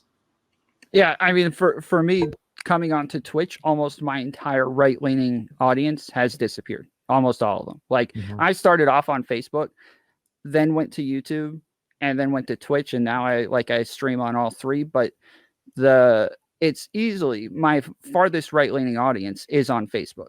My like kind of moderate audience or a mixture is on YouTube, and then by far my farthest left-leaning audience is on Twitch. And that seems to be like how everybody congregates on the internet for content. I mean, all right, like I understand a lot of this. I guess I don't know, maybe this is too hot of a take. I'm just wondering why, like, a lot of people are trying to say that like are essentially implying that it's a virtue, it is an aspirable goal to try and create a space for like a lot of the people who have these types of political views online. But I mean, like, I don't know, we talked about CTV. CTV, for example, a lot of people who ended up seeing, he had, for example, a debate with another trans YouTuber, Twitch streamer, about essentially trans people in a variety of ways, and literally made the argument that, or like analogized trans people to dinosaurs. And I think that something close to the exact quote was calling trans people like abominations or monstrosities or something, or some variation thereof. And instead of actually like recognizing how terrible that was after the fact, he's actually gone on and like, if you look at his stream, the last time I checked, he actually has like an emote and an infographic on his Twitch stream that's like a dinosaur with trans colors, right? That's not a degree of introspection. That's like rubbing salt in the wound, Like, it's hard for me to look at people like this and be like, okay, yeah, that's totally a political ideology that deserves to be platformed. Like, my inclination is to be like, no, that's fucked up. You know, like if you have a political ideology that where those kind of views are intrinsic to that kind of belief, then it's like it's hard for me to see the merit of wanting to include you in the space. So I hosted that conversation, actually. So I do remember this a little bit. I don't remember the word monstrosity being used. I don't remember abomination. The exact word or quote, it was like he went into like a long spiel about what exactly the dinosaurs from Jurassic Park was, and his argument was that they're not actually dinosaurs. They're genetically mutated or reptiles or frogs of some sort. And he tried to, in some manner, say that he was making the argument that trans women are a third category, which is different than just women or man, and that's the stance I believe he still holds to this day, is that there's a separate third category, and it's not really an argument that I completely understand. But I don't remember abomination being said. But do you think it's that benign when he like literally you can go onto a stream right now and he has like a trans-colored dinosaur like that does not come across as like a super it's because he got a lot of shit from it. Obviously, Vadim Newquest, also known as Creationist Cat, picked up a clip of it and it like spread on Twitter, and like obviously he got a lot of attention from it. So he basically like took the moment to like make a like trans dino emote and a trans dino this and that, and because. Yeah, that's what he took the moment for. It's not. I mean, like that doesn't like that may explain it. That doesn't excuse the behavior, though, right? Like that, like in that case, he could have had like a moment of like introspection and realized, oh shit, I kind of fucked up here. But he kind of like doubled down and actually like dug his feet in further. Like that. Well, yeah, because he thinks that it's a legitimate argument. Yeah, I think with lots of right wingers, it seems like the option is either they're like somewhat right or they're just completely wrong. And I think like somewhat right in leading their audiences in a somewhat right direction where I guess trans people are able to get along better within society when they're around these people is probably better than nothing at all. I don't think that like excluding him altogether is the answer, because like sometimes people are wrong about some things and can have like a good platform outside of that. And I'm not saying that that's CTV. I'm just saying that like I don't think that excluding them just because they're somewhat wrong, and though I'm sure it's offensive, and I'm sure for somebody like you it's not fun to see. Yeah, I mean, like it's kind of it's attacking my humanity, right? I mean, I don't know what you like it's pretty direct. Like I mean, like I don't know, we wouldn't accept this kind of argument for like any other category, I don't think, right? Like it's hard for me to see like a similar analogy, like, you know, like black people are sometimes compared to like pit bulls in like race realist arguments, right? Like if he did a similar thing there and he had like a race realist argument and then he went on and he had like a pit bull on his home screen and he was like, oh no, I just genuinely believe in the argument, like we wouldn't accept that, right? Like we would look at that and be like, no, that's absolutely deplorable. But I don't know. It seems really weird. This is the thing is I'm not trying to excuse it as like this is this is a legitimate argument. Like if you look at the live clip, you can see me. I look quite confused at the whole, because I'm genuinely confused of why he's talking about Jurassic Park, and this is the situation like I'm in with this too, because I remember there's a whole, and I have to bring this up, but I have to confront it eventually because it's just becoming a bigger problem. So there was this thing where somebody asked me. And it's becoming a bigger thing as of recent because like Endernax keeps like bringing it up, where I said privately that like when somebody asked me, I said I believe like that like CTV has like transphobic beliefs, right? And then like that was brought up, and basically like there was this huge thing, and eventually got made public, right? And then I was confronted on it publicly, and like I wasn't going to change what I genuinely thought about it for like niceness, to keep cordiality about it. I wasn't going to lie about it. And I said, yes, I do believe that he has transphobic beliefs. And this has gotten me a lot of heat with a lot of my conservative panel guests that I said that. And so currently there is one conservative guest who is trying to make it so no conservative will ever go on my show again because I crossed the line and backstabbed him. And so now I'm looking at a situation where like the entirety of my show is getting undermined because I said what I honestly believed. But then again, I have provided, in my opinion, what are the most fair and open spaces for conservatives on the platform so they could actually engage with people on the other side. And am I supposed to just pretend I don't have any beliefs or say or just filter myself in? And that was something that was made public. I wanted to make it a private affair. It was something that I said privately, and I tried to deal with the whole situation privately. But now it's a whole public affair. It was a drag to the public. So there's no way for me to win here currently. Really. Yeah, I think the thing that sucks is that, like, because of how kind of like left online spaces are, the conversations that we end up having are so far removed. Like, the Overton window of our platform is so far left compared to the Overton window of the average American or even the average like Western or worldwide platform in terms of issues that we can discuss. Like, if we want to discuss trans issues on Twitch, like, we're going to be off in the world of like, like, do we think like trans people should start beta blockers when they're prepubescent, or like we're going to be like in a very, very, very, very, very left leaning, very, very, very progressive space when we're having a discussion on these trans issues. But like the average American trans discussion is like, I don't know if trans people are real. Like, I think those are just cross dressers. Like, a lot of people don't even have the vocabulary to even begin to discuss those issues. And I think, like, I'm using trans issues here, but I think that's true of almost every at least social issue. Like, the conversations that happen on this platform, the window in which like the left and quote unquote right views of those is so far over compared to like where the average like Western person is in those conversations. It makes it really hard to integrate any newer people into it that aren't already very far left. I never said this publicly, but I mean, I've even considered just shutting down the whole hippy dippy roundtable because it's becoming more like effort than it's worth, legitimately, where it is a thing where I'm constantly dealing with drama. I'm constantly managing these people. I'm putting in 90 to 95% of the work to do this. And people are like, well, you're just making money off of us, or you're just doing this off of us. And you're not truly appreciate your panel guests. And all they have to do is literally show up. Like, I don't do 90 to 95% of the work. If you see, like, the amount of like views or whatever I get is like much better than I usually get on my normal streams. So it's, if everybody could do it to get those types of views, everybody would. But obviously it takes an amount of making connections and organizing and moderation skills, and not everybody can do it. And the effort is just starting to, it's just starting to build, like, it's starting to, like, the amount of pressure is starting to build up. But now with my current situation, if I wanted to stop it, could I? Am I in a financial state right now where I could just cut off my most popular show on my home? No, I'm not. So now I feel also, even if I wanted to shut it down, I'm in a state where I couldn't if I wanted to. So I don't know. So yeah, it's completely toxic, and I'm starting to hate making the whole show together.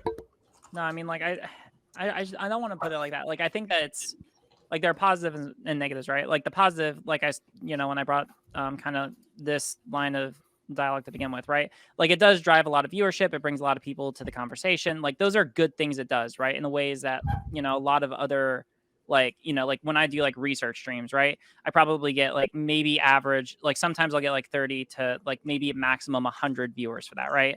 Like, people, for as much to my dismay, are not very interested in that, right?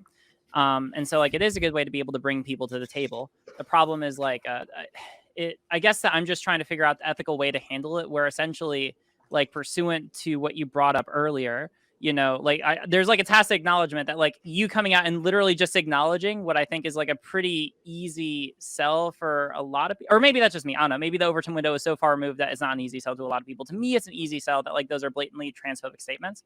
And, like, for you to get that much pushback for saying something which seems just like pretty matter of fact to me, like, it really, like, I'm just trying to figure out like how to do what you're doing when half of your panelists have like a view that it seems really hard for me to reconcile with, like, being a good faith actor, So I would like to say that I when I design these shows, I don't do it just like, here's 4 conservatives, here's 4 lefties, and throw them on a show. It might seem like that, but it isn't. I specifically get people on and then look at other people and, like, see if I think these people would deal with each other in an effective manner, right? Where I'm like, if I get somebody on who I think is going to be like a really fast talker and is going to say something, let's say in favor of rent control, for example, then I'm going to get somebody who I know is also a very fast talker, somebody who can combat that and is against rent control. And I try to, it's like matching up Pokemons, right? It's not just like throwing a bunch of people in a ring. It takes a lot more effort than people think. I have like a whole Google sheet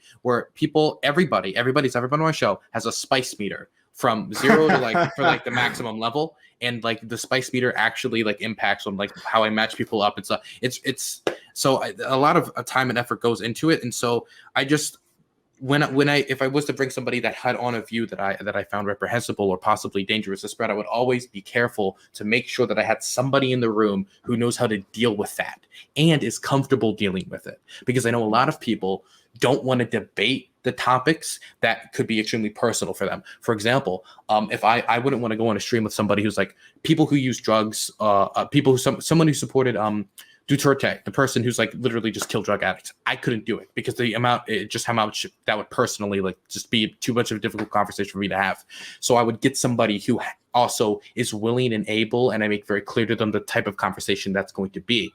And so when we talk about that one CTV conversation, Tiffany, who was the person who was actually talking to him there, I explained it to him beforehand. I explained what type of conversation would be, and they were 100% on board and ready for it. So that's another thing. I also have to like brief people on what type of conversations are on. There's a lot of effort that goes into like matching these up responsibly that a lot of people don't do on their panel shows. A lot of people don't give people the topics 3 to 4 to 5 days in advance. A lot of people give it 1 day in advance or the day of. And I personally never thought that was responsible. A lot of people don't match it up like that. There's a lot of things that panel shows do that I've tried my best to like move it away from. That I don't know. I'm just rambling about my own shit right now. I feel like I'm just promoting. So I should stop. Well, No, you're also, fine.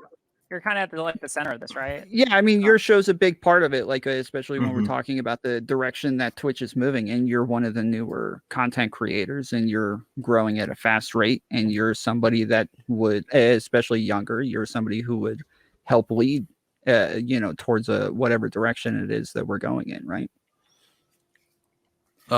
Maybe. I mean, I'm 20 now, so I'm pretty old. So I just okay, dude. Okay, dude. 20 and a half. Yeah. Oh yeah. What am I? I'm 20 fucking 4, dude. What am I supposed to do? Whoa, man. Yeah, like, come on, man. You're killing me out here. hey, right there with you. What's up? Hey, there you go. Also, I think more importantly, you have your policy on like using the word bitch, for example, or the other words that you have. Like, I think that's really important. I think if you just like bring on conservatism and you're like, you can use any slurs you want, you know what I mean? Like maybe save the N word because that one would get you banned. And you're just like allowing someone to like unironically just harass someone. I think that's a severe problem. I think that I unironically think that one of your panels are one of the best panels out there because it's really obvious that you put a lot of time into it. You prepare the topics ahead of time. You prepare questions ahead of time. You're like ready for dead space when it comes up. And the matching always shows in the Hippie Dippy podcast. It never feels like one side is way, way, way too strong than the other side. Yeah. Like for instance, the Vosh v. Bastia thing just kind of lined up perfectly. And I was very careful to see like how these people would go against each other and like match against each other rhetorically. But when it comes to the show and the banning of words, I specifically did that because there are instances that happen on the show that I see that I'm uncomfortable with, and I end up banning them. And that was not a popular decision. I lost guests who could not come on my show without saying those words. Personally, I think you should have enough of a filter to not call every woman you see probably a bitch. I think you need to work on that. But there are some guests that don't break any of the rules, but are just so bombastic or so out there or so unable to like just talk to other people that I end up not even allowing them really on roundtable formats anymore because they just can't do it and have it be a good show. And so, and so when you add all the fact that I already have a shortage of people from a certain community, and then I have to add all these filters, some of which make them uncomfortable, that's a problem. And you want to know, here's the other issue, is that if I ever, like, anytime I listen to their concerns or I mute somebody on the other side, because there's certain instances we can all think of on my show where I've muted people before that people get angry at, and there's a whole thing about it. Then people like Dylan is just coping for the right because Dylan wants to get the money and Dylan wants to grift or Dylan wants to do this. But I'm just trying to literally add that balance. No matter what, I'm going to walk away from some roundtable with somebody angry that I enforced some rule against one person, but they don't think I enforced a rule against the other person. It is impossible. So that's why I'm like, the more I think about it, the more I'm like, this is too much. It's too much effort. It's not enough. It's really, really hard. Yeah. Everything that you're going through right now is actually, Austin did this a lot when he did, people remember the Raj Royale. The problem with the reason why these formats are unsustainable is because you have to match. Dylan is basically getting at this. You not only have to match ideologically opposed people, you have to match ideologically opposed people of similar energy levels. So like you can get like a conservative and like a liberal, but if the conservative is way more bombastic than the liberal, it's not going to seem like an even panel. You've got to balance out like you have to balance out like the number of people, the energy levels across all the parties. And then the hardest part for all of these is people, even though people love to watch drama, very few people actually like to be in drama. It's very, very, very fucking stressful for a lot of people. So people like to watch people like go at each other's throats in these shows, but the people that do that, they don't want to come back for that. And that was Austin's biggest problem with the Royale, is that nobody wanted to come back. Like they would have one or two really bad experiences and they'd be like, this is fucking horrible. Why the fuck would anybody want to do this? And they'd be like, yeah, fuck it, I can't go back. And like people that even some people view as like being hard would be like brought to tears on some of these shows and shit. They don't enjoy it. So like running those like really combative platforms is very difficult. And that right there is one thing. Early on, I remember there's an example, and I won't name the streamer because they don't stream anymore and there's no reason to, but they cried on the show. And I'm sitting there and nobody broke any rules. Nobody broke any regulations. And so I'm slowing the panel down because I'm breaking my own regulations because I was feeling for them. But like, what do I do if I've created this environment that people want to see? Somebody wants to get on because I get like a ton of people, like smaller creators, who want to use this as an example to grow. But then they get on and they're like, oh wait, maybe this isn't for me. And then it's too much and they overload. And then this happens. Like, what am I supposed to do? Because if I break the rules to help them out, then certain people are going to be like, oh, who are on the other side of that interaction, can be like, look, Dylan, coping the system for somebody who just couldn't take it. And if I don't do it, then I'm just going to look like a heartless bastard. There's no way to win. Yeah, it's really hard. There's no good solution for it. Unfortunately, the people that tend to be the most suited for those environments tend to be like the most toxic people. So you need to look to like the dredges of the internet to find like it's going to be people that are probably like super transphobic, super homophobic, like super shitty asshole people that enjoy like those types of engagements over and over again. And that's why when you find somebody like Bastiat, somebody who's like kind of like in the realm of kind of like kind of could go either way on some issues and has a lot of energy and could go hard, like it's like a gold mine. And when people like the whole system can be like destroyed by just one person just stopping streaming, because we're running on such like a tight ship now with all the new regulations we put in, because I want to increase the quality of the show if I want to get bigger streamers on, because no bigger streamer is going to want to associate with this show if it's completely and utterly toxic in all of its ability. And so that's why part of the reason why I did the whole Hippy Dippy Championship belt thing is because like I see that this system could collapse at any moment. And which right now I have a crisis of like people trying to stop a certain person trying to organize conservatives and never go on my show again, which it's the same thing Triologic tried to do with me when she tried to stop all the conservatives coming on my show. Thankfully that time it failed, but this time maybe it won't. And so I got to diversify or do something to save the show. I have no clue, man. I'm up shit creek and I have zero paddles. Well, and we've seen Prime go through this recently as well, where he's trying to explain that he's both trying to make it educational and very entertaining at the same time. Those two things don't go together, unfortunately. Yeah, it's really hard. That's why, like I said, like I felt like there was most panels focusing on the debate bro stuff, and like it's here and we've got it, and like if I did that I would be doing the same thing as everybody else, right? And then there's like audience people who say like, I enjoy it, I don't know that I get anything out of it, but I enjoy watching it. So I'm trying to like find something where I can do something different, but I still love going on the debate bro panels and, and yelling at people. Your best bet is you probably need to dig into the YouTube or Facebook streamer scene some and try to pull some fresh blood from there, because there are no fucking conservatives on this platform. It's just the chats here and the communities are too toxic to even deal with that. Although I understand because a lot of conservatives have like pretty bad viewpoints, but yeah.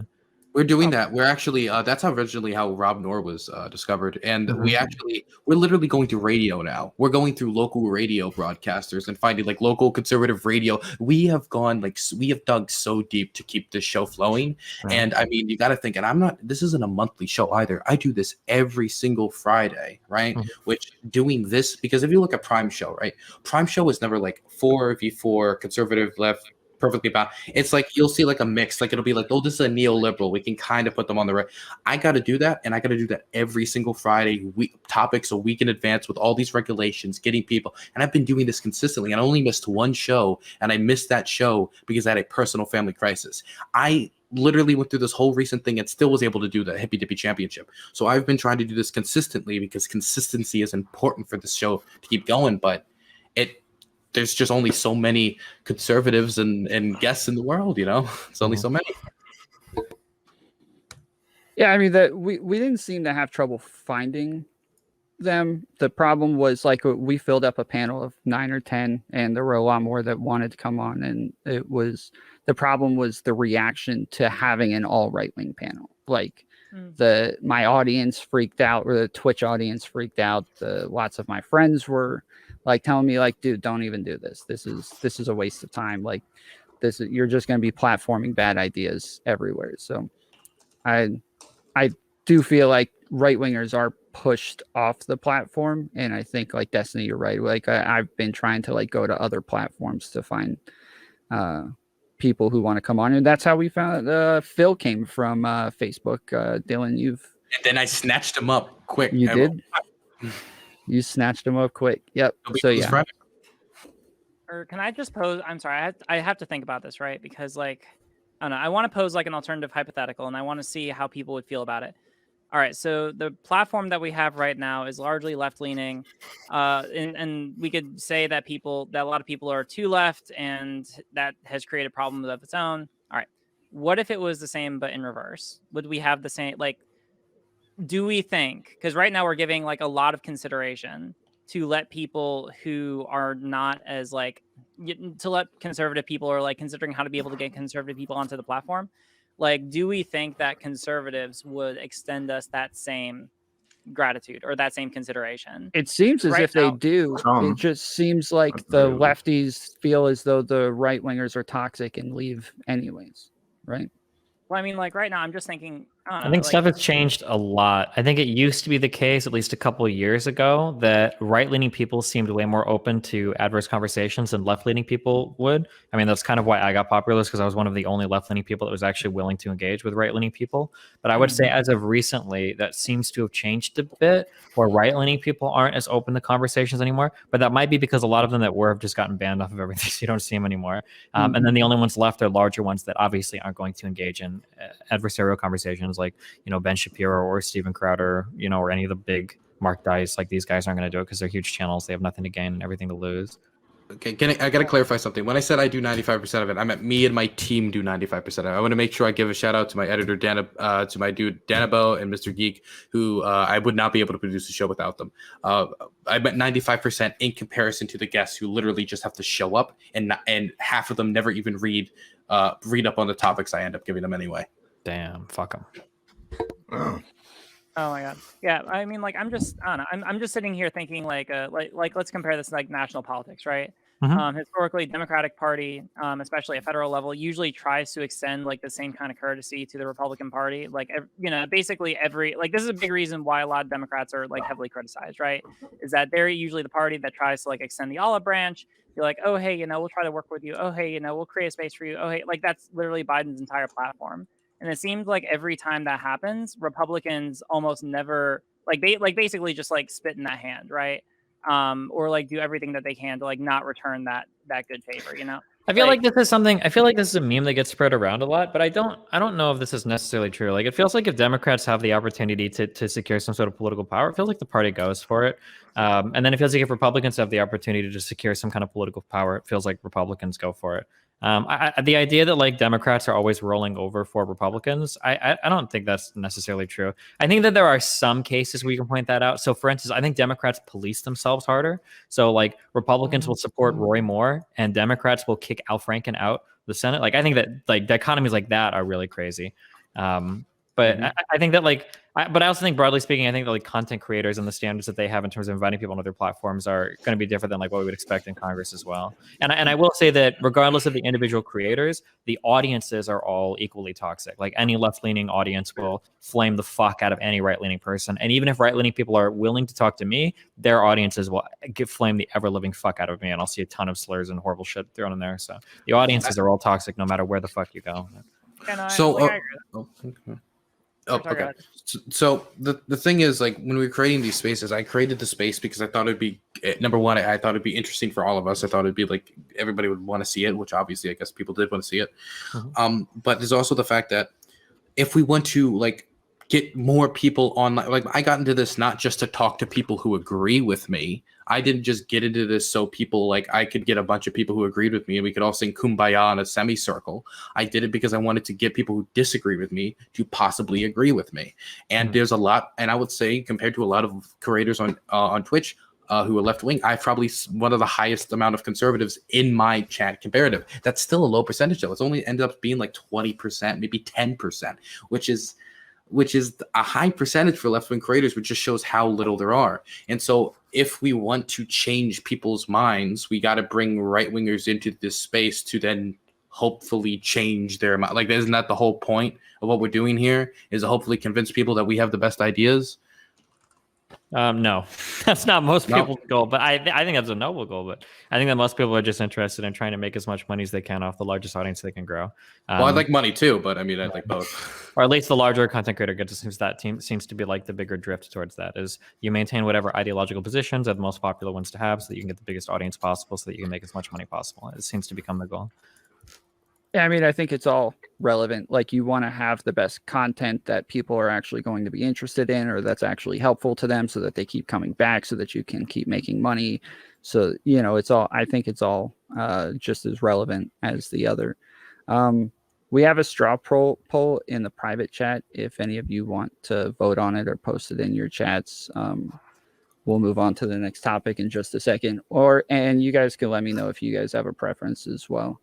Denims, did you have anything else on this topic? Irrelevant? No, not particularly. No, the only thing that I was thinking of is when it came to the topic as listed, the future of Twitch politics.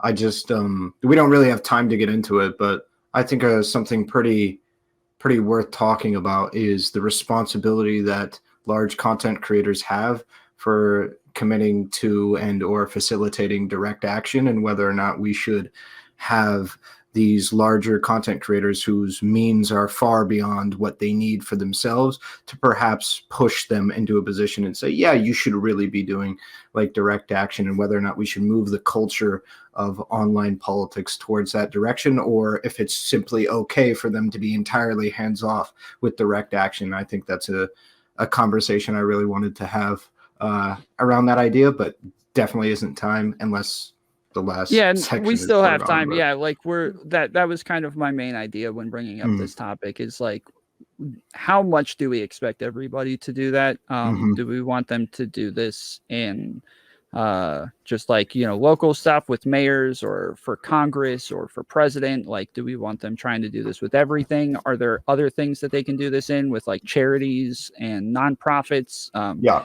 Like, how much can we get everybody involved, in how much should we expect this of people with platforms? Like, how much should we consider this a responsibility now with the rate that political streamers are growing now? I mean, I'll just say that the more often that people do it, the more legitimized it becomes, right? Like right now, like for example, some of the stuff that Destiny did, like I'm pretty sure that nothing on such a scale has really been attempted before, and that's going to set a precedent. Like, regardless of whether or not it was successful, like that's going to set a precedent that like these kind of things can have real effects, and people will take it seriously, right? Like I don't know, like I'm working for legislators at state and federal, and I talk about this with them, right? And I tell them about what's going on in online politics, and a lot of them genuinely just aren't aware of a lot of what's happening online. And like they're genuinely interested in looking to online platforms as forms of like future political advocacy, right? It's just more that a lot of them are boomers and don't know what they're talking about or don't know what any of this is, right? To be Yeah. perfectly frank about it, right? Mhm. And so like, or not, but like people who aren't like super duper plugged into like online Yeah. politics. And so like the more that this happens, whether it's at like a local or federal or whatever level, like the more it'll become legitimized and the more that will be taken advantage of on the platform.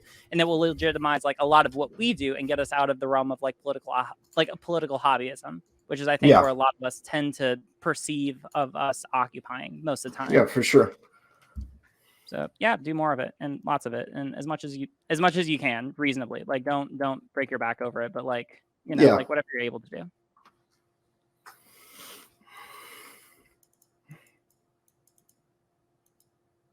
You're muted if you're trying to talk to us, Tom. Thank you, sir. So yeah, the straw poll has $15 minimum wage.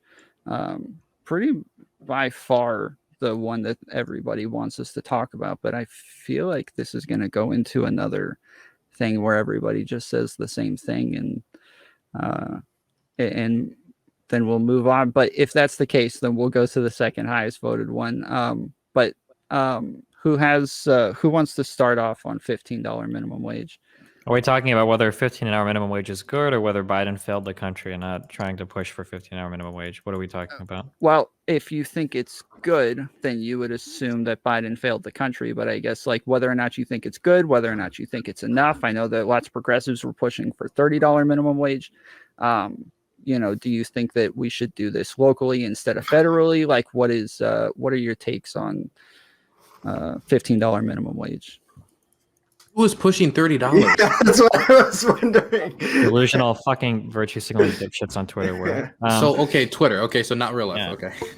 I think that I think that minimum wages should probably be set at the most local level possible. So if cities Yeah. or states doing it, it probably makes more sense than the country doing it. That's my take. But Yeah, I mean, I think it's like something we could do as like more of a Band-Aid fix, but I'm much more of I really like the idea of like unions setting incredibly localized wages for a lot of these things is my opinion. I really like the idea of more unionized or as focused as possible. I just feel like unions would do it, pretty much business to business. It's pretty much as localized as you can get it, what have you. But I recognize that we're not going to unionize overnight. So, well, when I was doing stuff with 1199 SEIU, I was a huge proponent of $15 minimum wage. And when I was in the General Assembly in Maryland, it was actually when $15 minimum wage passed in the state of Maryland.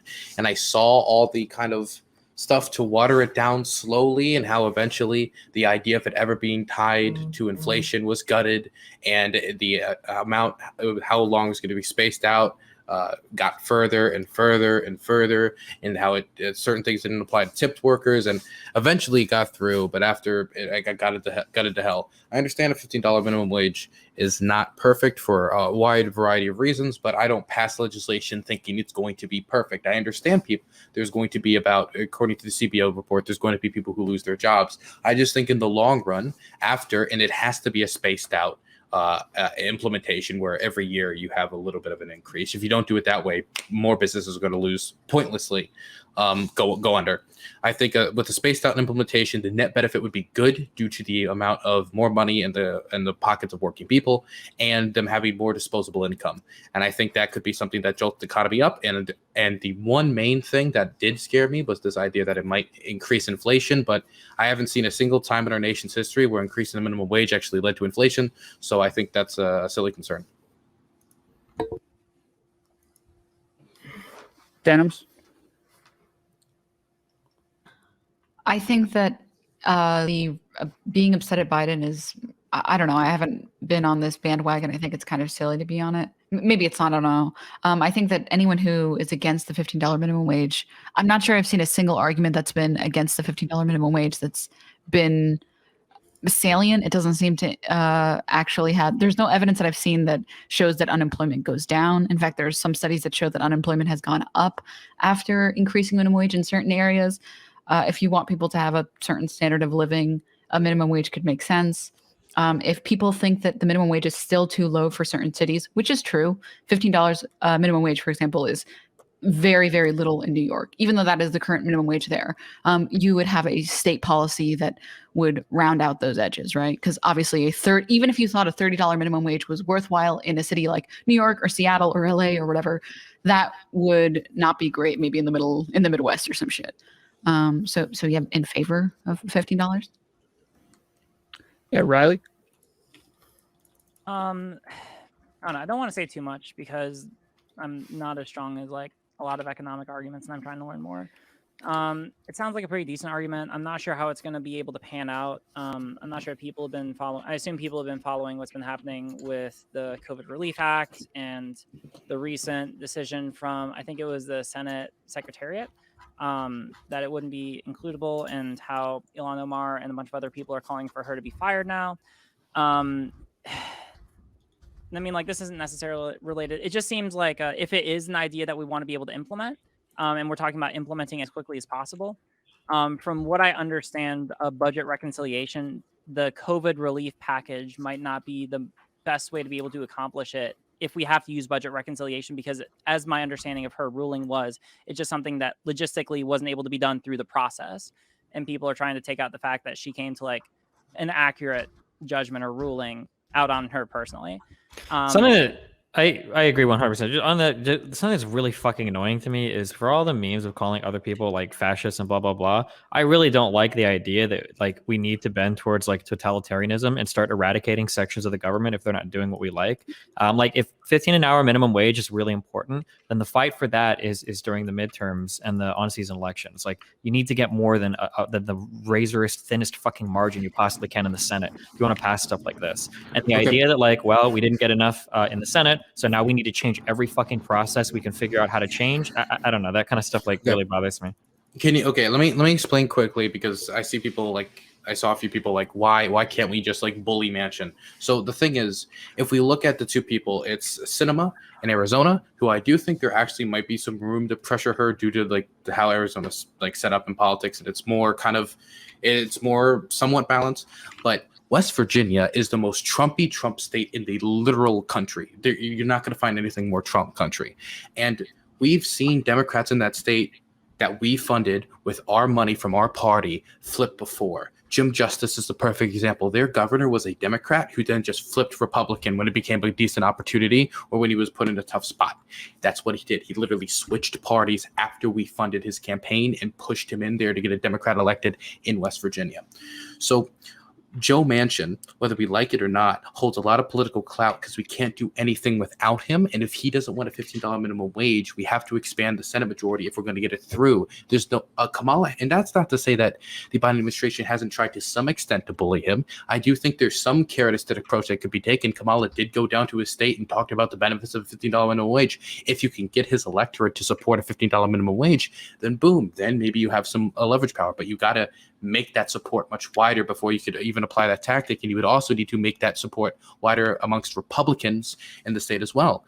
And so I see all like people saying, well, if Biden and Kamala really cared about $15 minimum wage, they would overrule the Senate parliamentarian.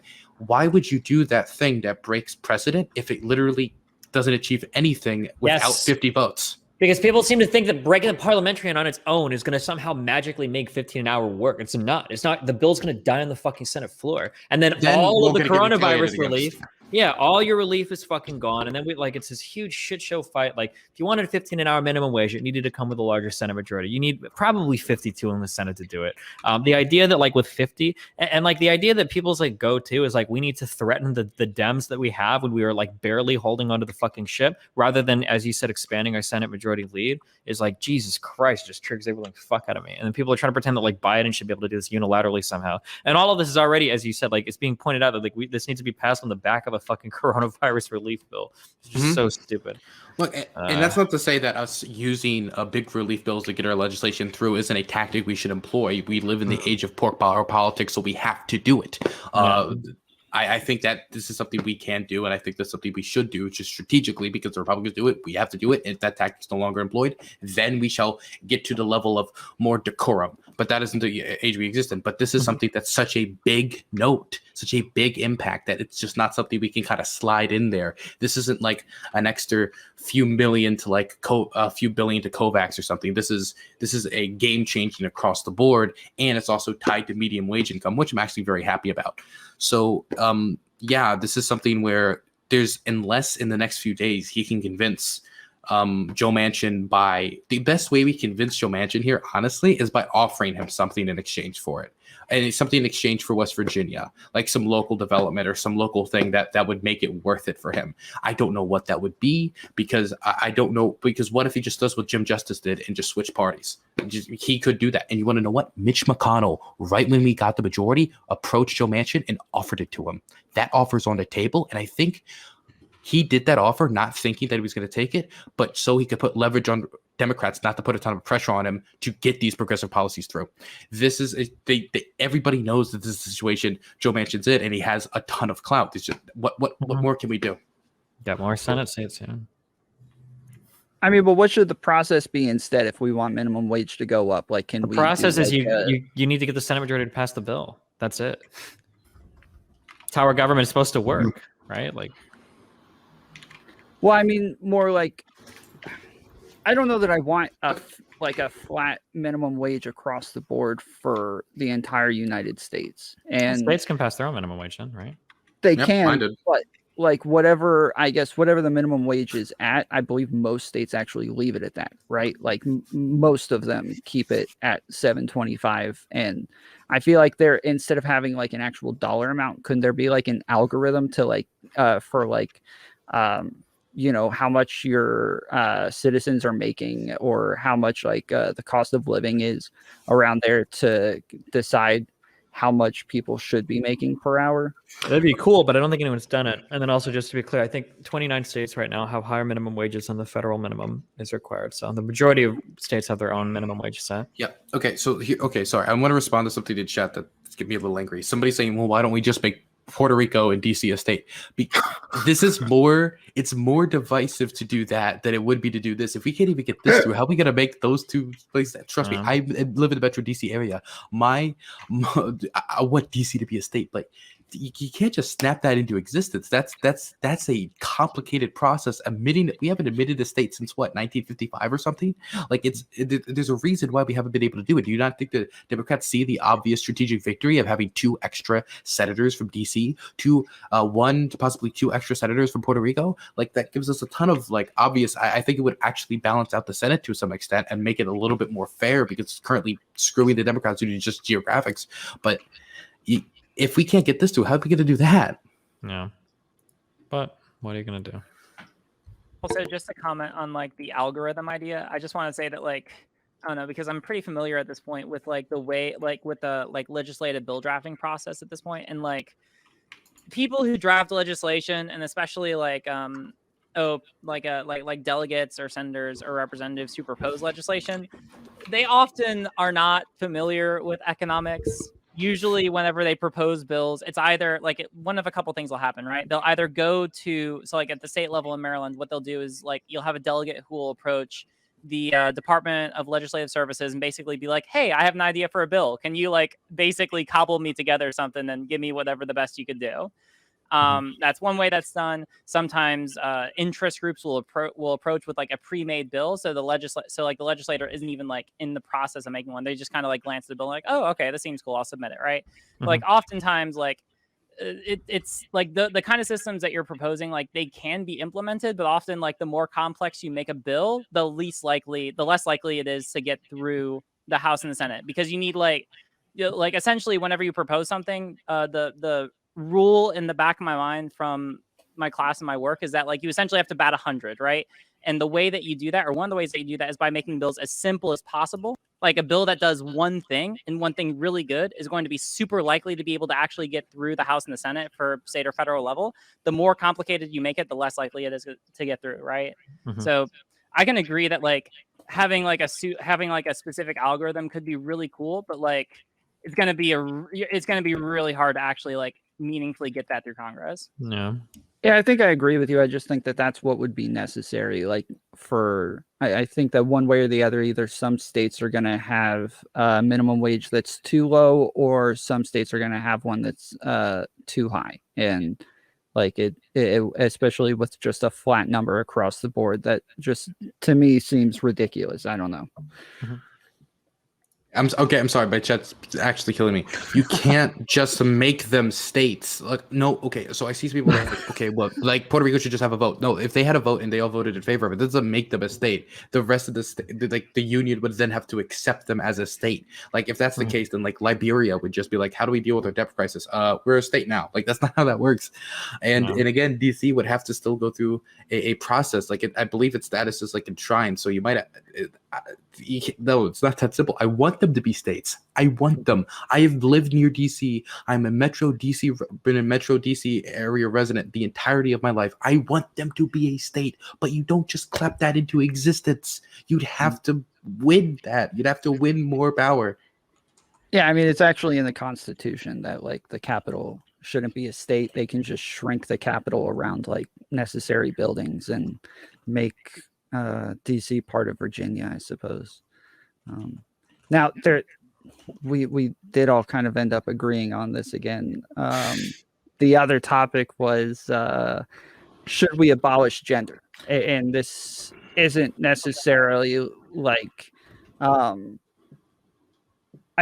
don't know, like I guess, yeah. The question just, I guess, overall is, should we abolish gender? Is that a thing that we think we should do? Do we think that one way or another we're going to end up categorizing it in a different way? Because I think it would affect like before we do, what do we mean by abolish gender? Can we get that out of the way? Well, I suppose that's that's part of the question. Like, what do people mean when they say abolish gender, and what is it that they actually want from it? I mean, is there anybody? One second. I'm sorry. Yeah, go ahead. Somebody just told me that all you need is a simple majority to make them a state. If you're lying to me, that's a permaban. That is a perma. I'm done. I'm rotting inside. Okay, stop. The gender abolition arguments, I think, are always interesting, but these are like ultra pie in the sky. Like, half the society in the U.S. still wants to be like tradcons in terms of like social values. The idea that we're like anywhere near like actual gender abolition is, I don't know. I mean, a lot of different people have a lot of different ideas about it, but this is one of those things that like I'm confident that if you brought up gender abolitionism, that like 85% of Americans would have no idea, or 80% of Western people period would have no idea what you're even talking about. I guess, like, is it a goal that's even worthy? Like, do we think that one way or the other we're going to end up categorizing these things again in just a different way, or is everybody going to fall back into like similar pockets like we do now, or like it's a worthy goal? Yeah, it's one of those things. I think it's impossible to say. Like, it'd be cool, I think, to have like a genderless society, but that might be something that's just kind of like so ingrained and hardwired into us that it's kind of inescapable, that even if we do our best to equalize as much as possible, we still have people that fall into like pockets of what we call male and pockets of what we call female, or at least masculine and feminine. But like, I don't know if anybody has like the exact answer on that. That's a really hard one to say, right? So, all right, let me give like a shot at this, because I've definitely thought about it in my recent gender arc. So essentially, like, if we want, all right, so someone at one point brought up to me the idea of like a tautology, right? And while I don't think that a lot of people use that concept correctly, I think that it could be essentially like a decent goal where we get to the point where gender becomes a tautology. It's like a way to frame like getting to gender abolition, because a tautology is when, by virtue of like the logical framing of a certain kind of phrase or idea, something becomes true in all circumstances, right? Like, you become a woman just by virtue of your self-identification. It's more complicated than that, but that's basically the right idea, right? Is you want to get to the point in society where gender becomes meaningless because the only qualifier for it is self-identification, right? And so like the idea for gender abolition, at least if you look at it through this lens, is to basically like kind of erode the criteria for socially how we identify people by gender to the point where it just becomes self-identification, right? Okay, so I'm sorry. I'm finishing it here. I promise. Oh my god. 2/3 majority vote. I'm sorry, 2/3 majority. It's not a simple majority. Holy fucking shit. Can't you just Okay, I'm type done, it I'm in done, the I'm done. chat? I'm sorry. I'm just so angry. Okay, I'm done. I'm sorry. Okay. But yes, I mean, like that's kind of the way that I would see it. Like essentially not abolishing like the concept of gender, but abolishing the barriers that normally prevent like gender diverse people from being able to be identified the way that they want to be. And that seems like again, like I tend to agree that's like a far and away kind of ideal. But as far as like a tangible goal, we could probably reach that, and and given enough time, right?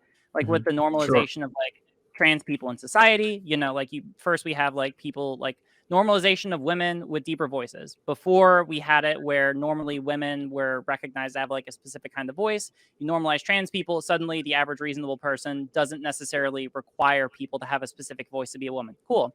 Extreme example, and I say this with love. I'm not saying this like negatively, but like trans activists who go around, it's like women with beards. That shit's awesome to me. Like I love that shit, because the more common that is, the less likely it becomes that a person would see that and automatically gender that person as like a guy, right?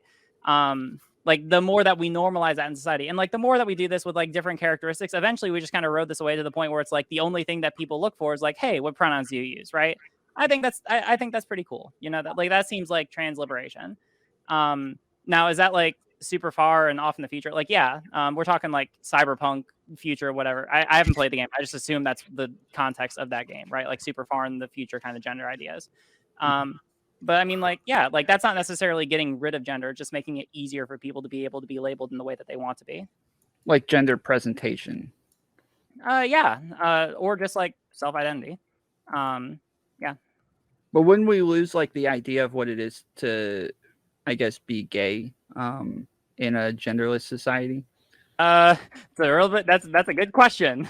I'm gonna leave that one to the future, and let them deal with that one, because yeah, that's well, then it'll become a question of like I don't know, kind of back to like what Destiny was saying, right? Then is it like, oh, are people actually more attracted to like femininity or masculinity?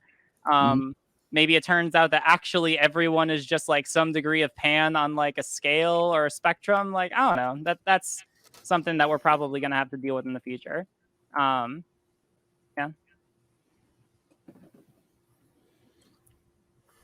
Ahrelevant.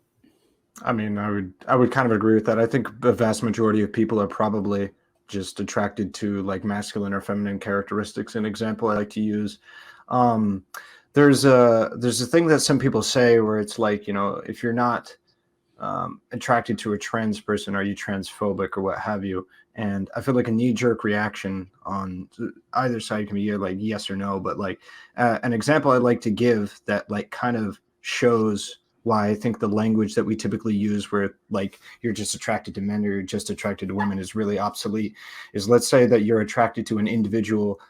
Let's say you're a man and you have a wife that you love and they're incredible and you're married for 15 years. But then they say, I've been struggling with this for a while. I'm going to self-identify as a man and I wish for you to use he, him pronouns, but don't change anything about anything else about their characteristics or who they are as a person, just the pronouns. That's it.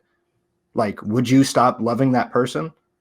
I think any cognitive person would say, no, I'm not going to stop loving that person just because I have to use he, him.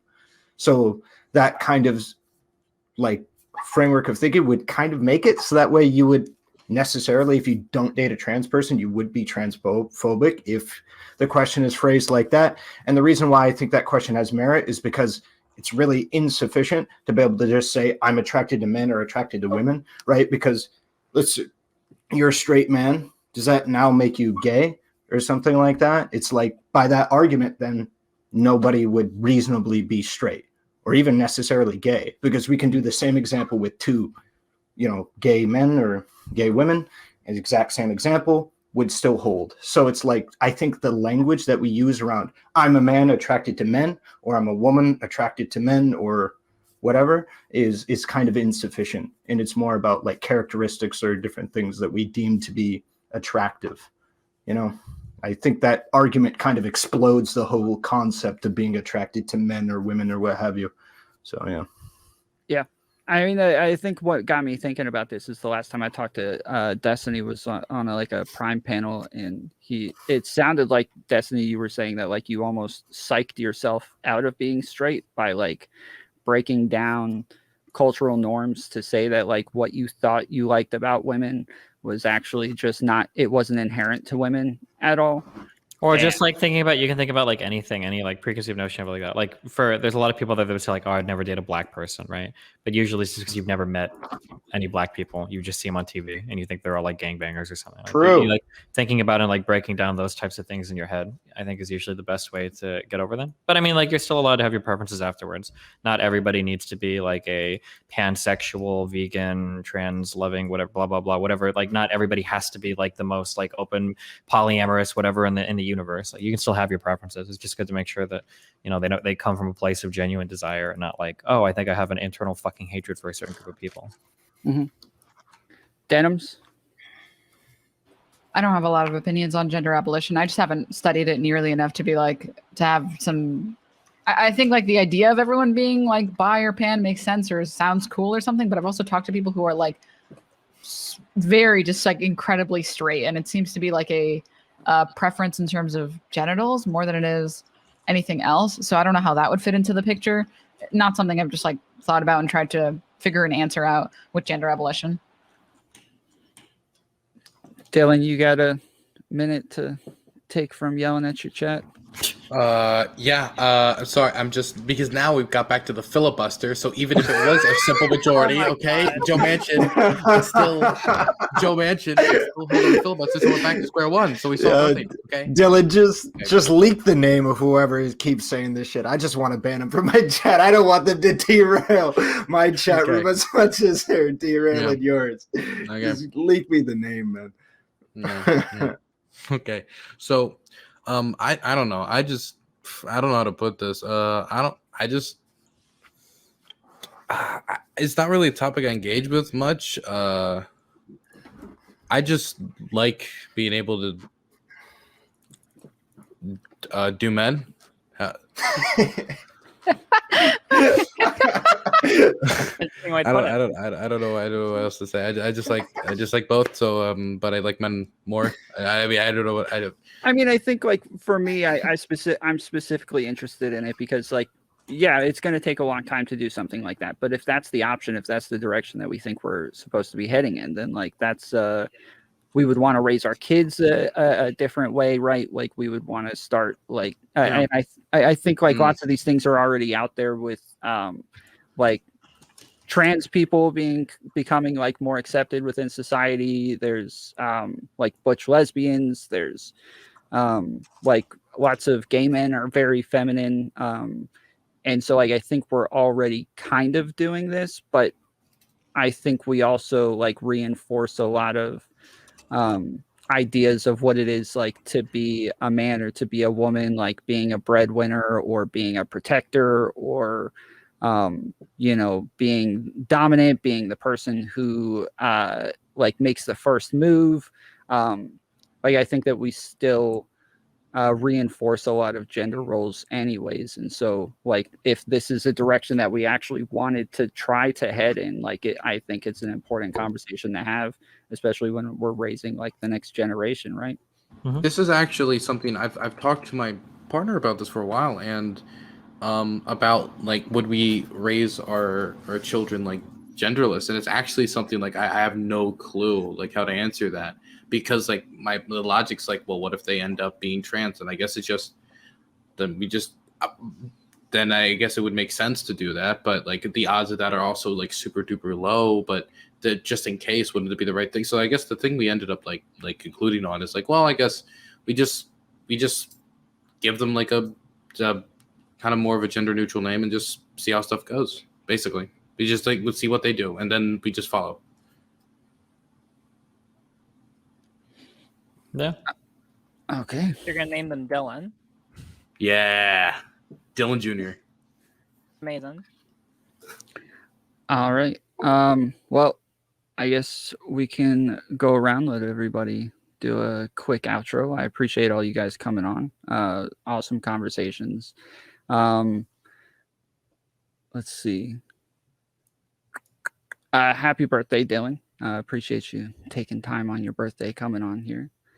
I will start with Ahrelevant and go around.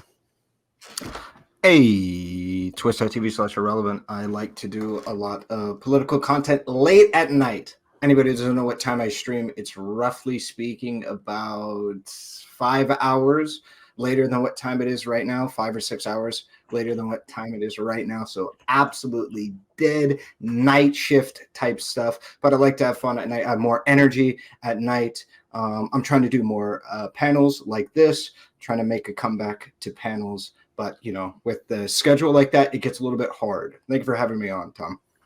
Yeah, appreciate you coming, man. And then Riley? Yeah. Hey, everyone. I am Riley Grace Roshong, and I am the #1 Elder Scrolls Online streamer on Twitch, I think, right now. I'm pretty sure. Nice. I haven't checked the numbers, but I'm pretty sure I am. And then I also sometimes talk politics, twitch.tv/Riley Grace Roshong, and then Twitter, etc. I don't know. Check me out if you want to. Yeah. Thanks for having me. Denims. Hi, I am Denims, twitch.tv/Denims. I stream every day at 6 a.m. PST. I talk about politics. I cover the news. I react Andy. That's about it. Awesome. And then Dylan. Hey, I'm DylanBurns TV. That's DylanBurns TV. You can find me on Twitch and YouTube. I talk to conservatives a lot.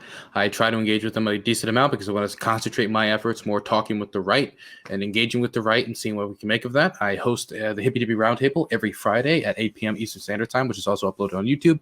And I also cover a lot of foreign policy content. I've been trying to play more games more and diversify my content, and I'm actually going full-time streaming now. So I'd appreciate if you supported me on either platform. And if you want to check me out on Twitter, that's DylanBurns1776, because I love this country. That's it. Awesome. And then Destiny. Hey, I'm Destiny. I stream at twitch.tv/Destiny. Talk politics, philosophy, play video games. Yeah. Awesome. Yeah, we're gonna still be streaming. If any of you guys want to stick around and chat for a little while, you're welcome to stay. Outside of that, chat, appreciate you guys joining us and watching. We're streaming live on Facebook, YouTube, and Twitch. We do philosophy, politics, and religion mostly here on this channel. But I mostly stream like from 2 in the morning till 8 in the morning most of the time. And then on every Wednesday, we do panels. I believe next week we're going to be doing an all leftist panel. So make sure you come back next Wednesday at 9:15 Eastern time. Outside of that, thanks for coming, guys. If you're not sticking around, you can go ahead and see yourselves out. Later. Bye.